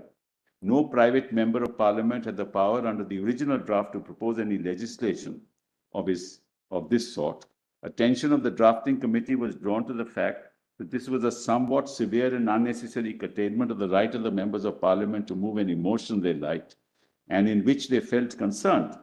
Consequently, we deleted this provision, giving the power exclusively to the government of India, and gave it to the president, and stated that any such bill, whether it was brought by the government of India or by any private member, should have the recommendation of the president. That is one change. The second change, which is more important, is this. Under the original Article 3, the power of the government of India to introduce legislation was restricted by two conditions, which are mentioned in A1 and 2I. The conditions that were that there must be, before the initiation of any action, representation made to the president by a majority of the representatives of the territory in the legislature of the state, or a resolution in that behalf passed by the legislature of any state, whose boundaries or name will be affected by the proposal contained in the bill. Here again, it was represented that there might be a small minority which felt very strongly that its position will not be safeguarded unless the boundary of the state were changed, and that particular minority was permitted to join their brothers in the other state, and consequently, if these brothers remained there, action would be completely paralyzed. Consequently, we propose now in the amended draft to delete 1 and 2. This is important. To delete 1 and 2 of A and also B of the original draft. These have been split into two parts, A and B. A deals with reorganization of territory insofar as it affects the states in Part 1. That is the Dominion states. Part 1, that is to say provinces, and of the new amendment relates to what are called Indian states. The main difference between the new clause A and B of any amendment is this. In the case of A, that is to say reorganization of territories of states falling in Part 1, all that is necessary is consultation. Consent is not required. All that the president is called upon to do is to be satisfied before making the recommendation that their wishes have been consulted. With regard to B, the provision is that there shall be consent. The distinction, as I said, is based upon the fact that as far as we are at present concerned, the position of the provinces is different from the position of the states. The states are sovereign states and the provinces are not sovereign states. Consequently, the government need not be bound to require the consent of the provinces to change their boundaries, while in the case of the Indian states, it's appropriate in view of the fact that sovereignty remains with them that their consent should be obtained. As regards the amendment moved by Professor Shah, I do not see much difference between my amendment as contained in subclause A of the new proviso and this and his. He says that the discussion shall be initiated in the states. My subclause A of the proviso also provides that the states shall be consulted. I have not the least doubt about it that the method of consulting which the president will adopt will be to ask either the prime minister or the governor to table a resolution which may be discussed in the particular state legislature, which may be affected, so that ultimately the initiation will be the local legislature and not by the parliament at all. I therefore submit the amendment of Professor Shah is unnecessary. Now, this was adopted.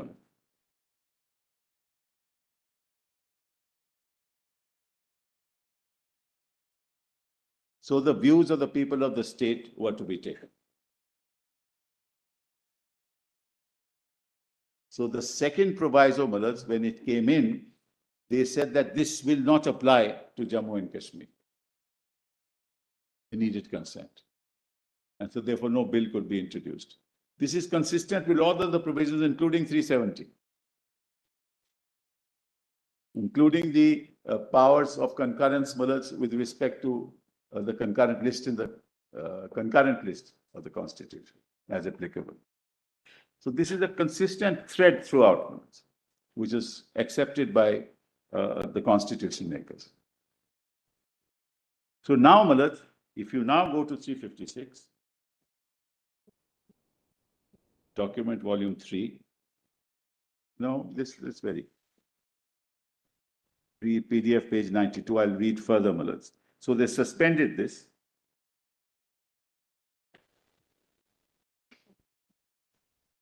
Document volume 3. Yes, Malad, volume 3, PDF page 92. That's the proclamation.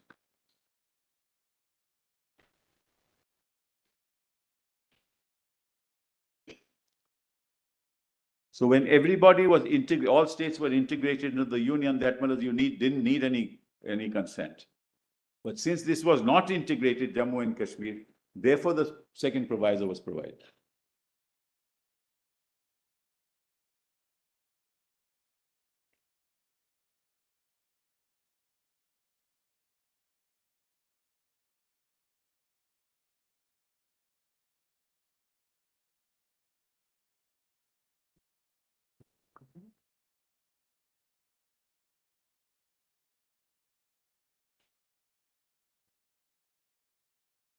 And Millers, your lordships will see that the whereas clause says provisions of the Constitution of India as applicable to that state and of the Constitution of Jammu and Kashmir. Both. And now, Millers, so much of the first proviso to Article 3 as relates to the reference to the President of the legislature of the state, and the second proviso to that article, so much of clause 2 that we don't need to read that. Then, Millers, kindly item 3 of the proclamation. Any reference in the Constitution and the state constitution to the governor shall, in relation to the said state, be construed as reference to the president. And any reference in the Constitution and the state constitution to the legislature of the state or the houses thereof shall, insofar as it relates to the functions and powers thereof, be construed unless the context otherwise requires as a reference to parliament. So governor functions to parliament, legislature functions to parliament. So it's all, Millers, the power is concentrated in parliament to do what it likes. And in particular, the reference to section 91 of the state constitution to the governor and to the legislature of the state or the houses thereof shall be construed as references to the president and to parliament, or to the houses thereof respectively.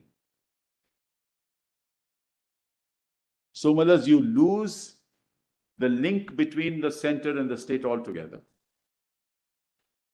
You absorb the powers of the state with yourself as the executive as well as parliament as the legislature. And you decide without reference to any other institution.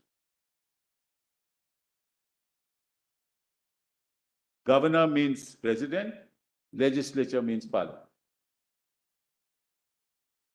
So you can do what you like.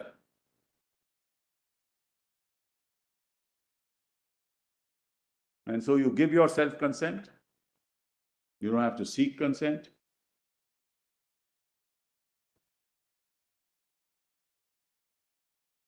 And Millers, the people who gave themselves this constitution are left out of the process altogether. This is essentially, according to me, a breakdown of the constitutional structure that was engrafted in the Constitution. It's a complete breakdown.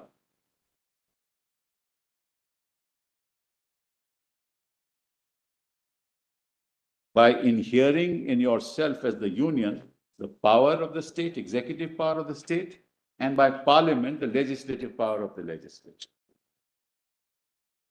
So you do away with any representative form of government, do away with institutions, and make it irreversible.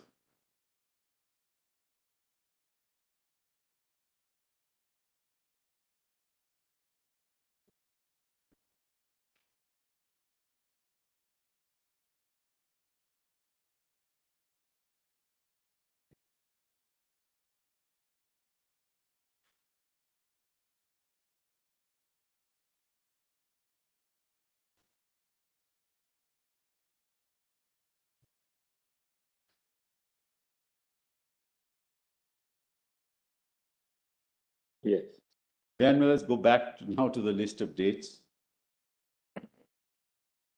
PDF 48.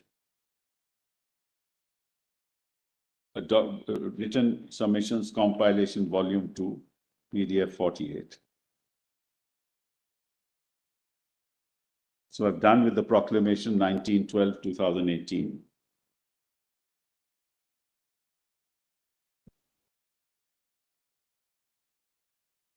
So item 60.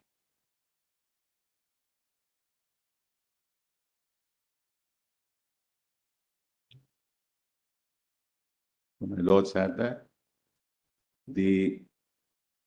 A resolution approving this proclamation issued by the President on 19/12/2018 was passed in the Lok Sabha on 28/12 and the Rajya Sabha on 3rd of January. Then, Mullahs, we don't have to read this. Jammu Kashmir peoples, we're not concerned.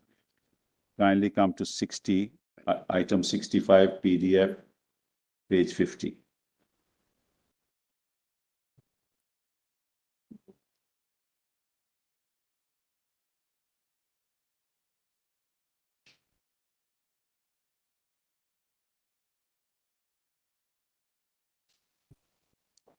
So at item 65, you will find on the 3rd of July, 2019, the President's proclamation was in terms of Article 356(4) to expire on 2nd of July.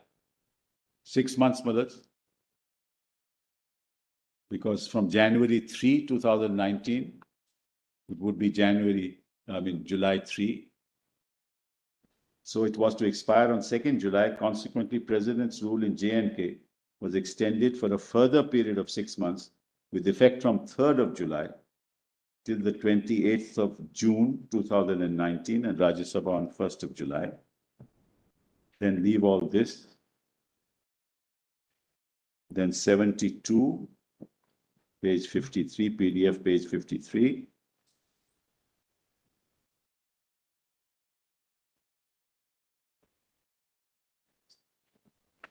This is that 11 a.m. order on the 5th of August 2019. We'll break here. Mr. 3 minutes short. We are going to the 11 a.m. order now. We'll continue with this on We'll Tuesday. wait for 11 a.m. the next day.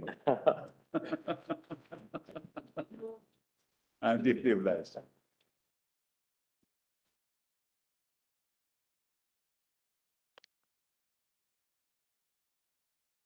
We appreciate your Lordship's patience, Madam.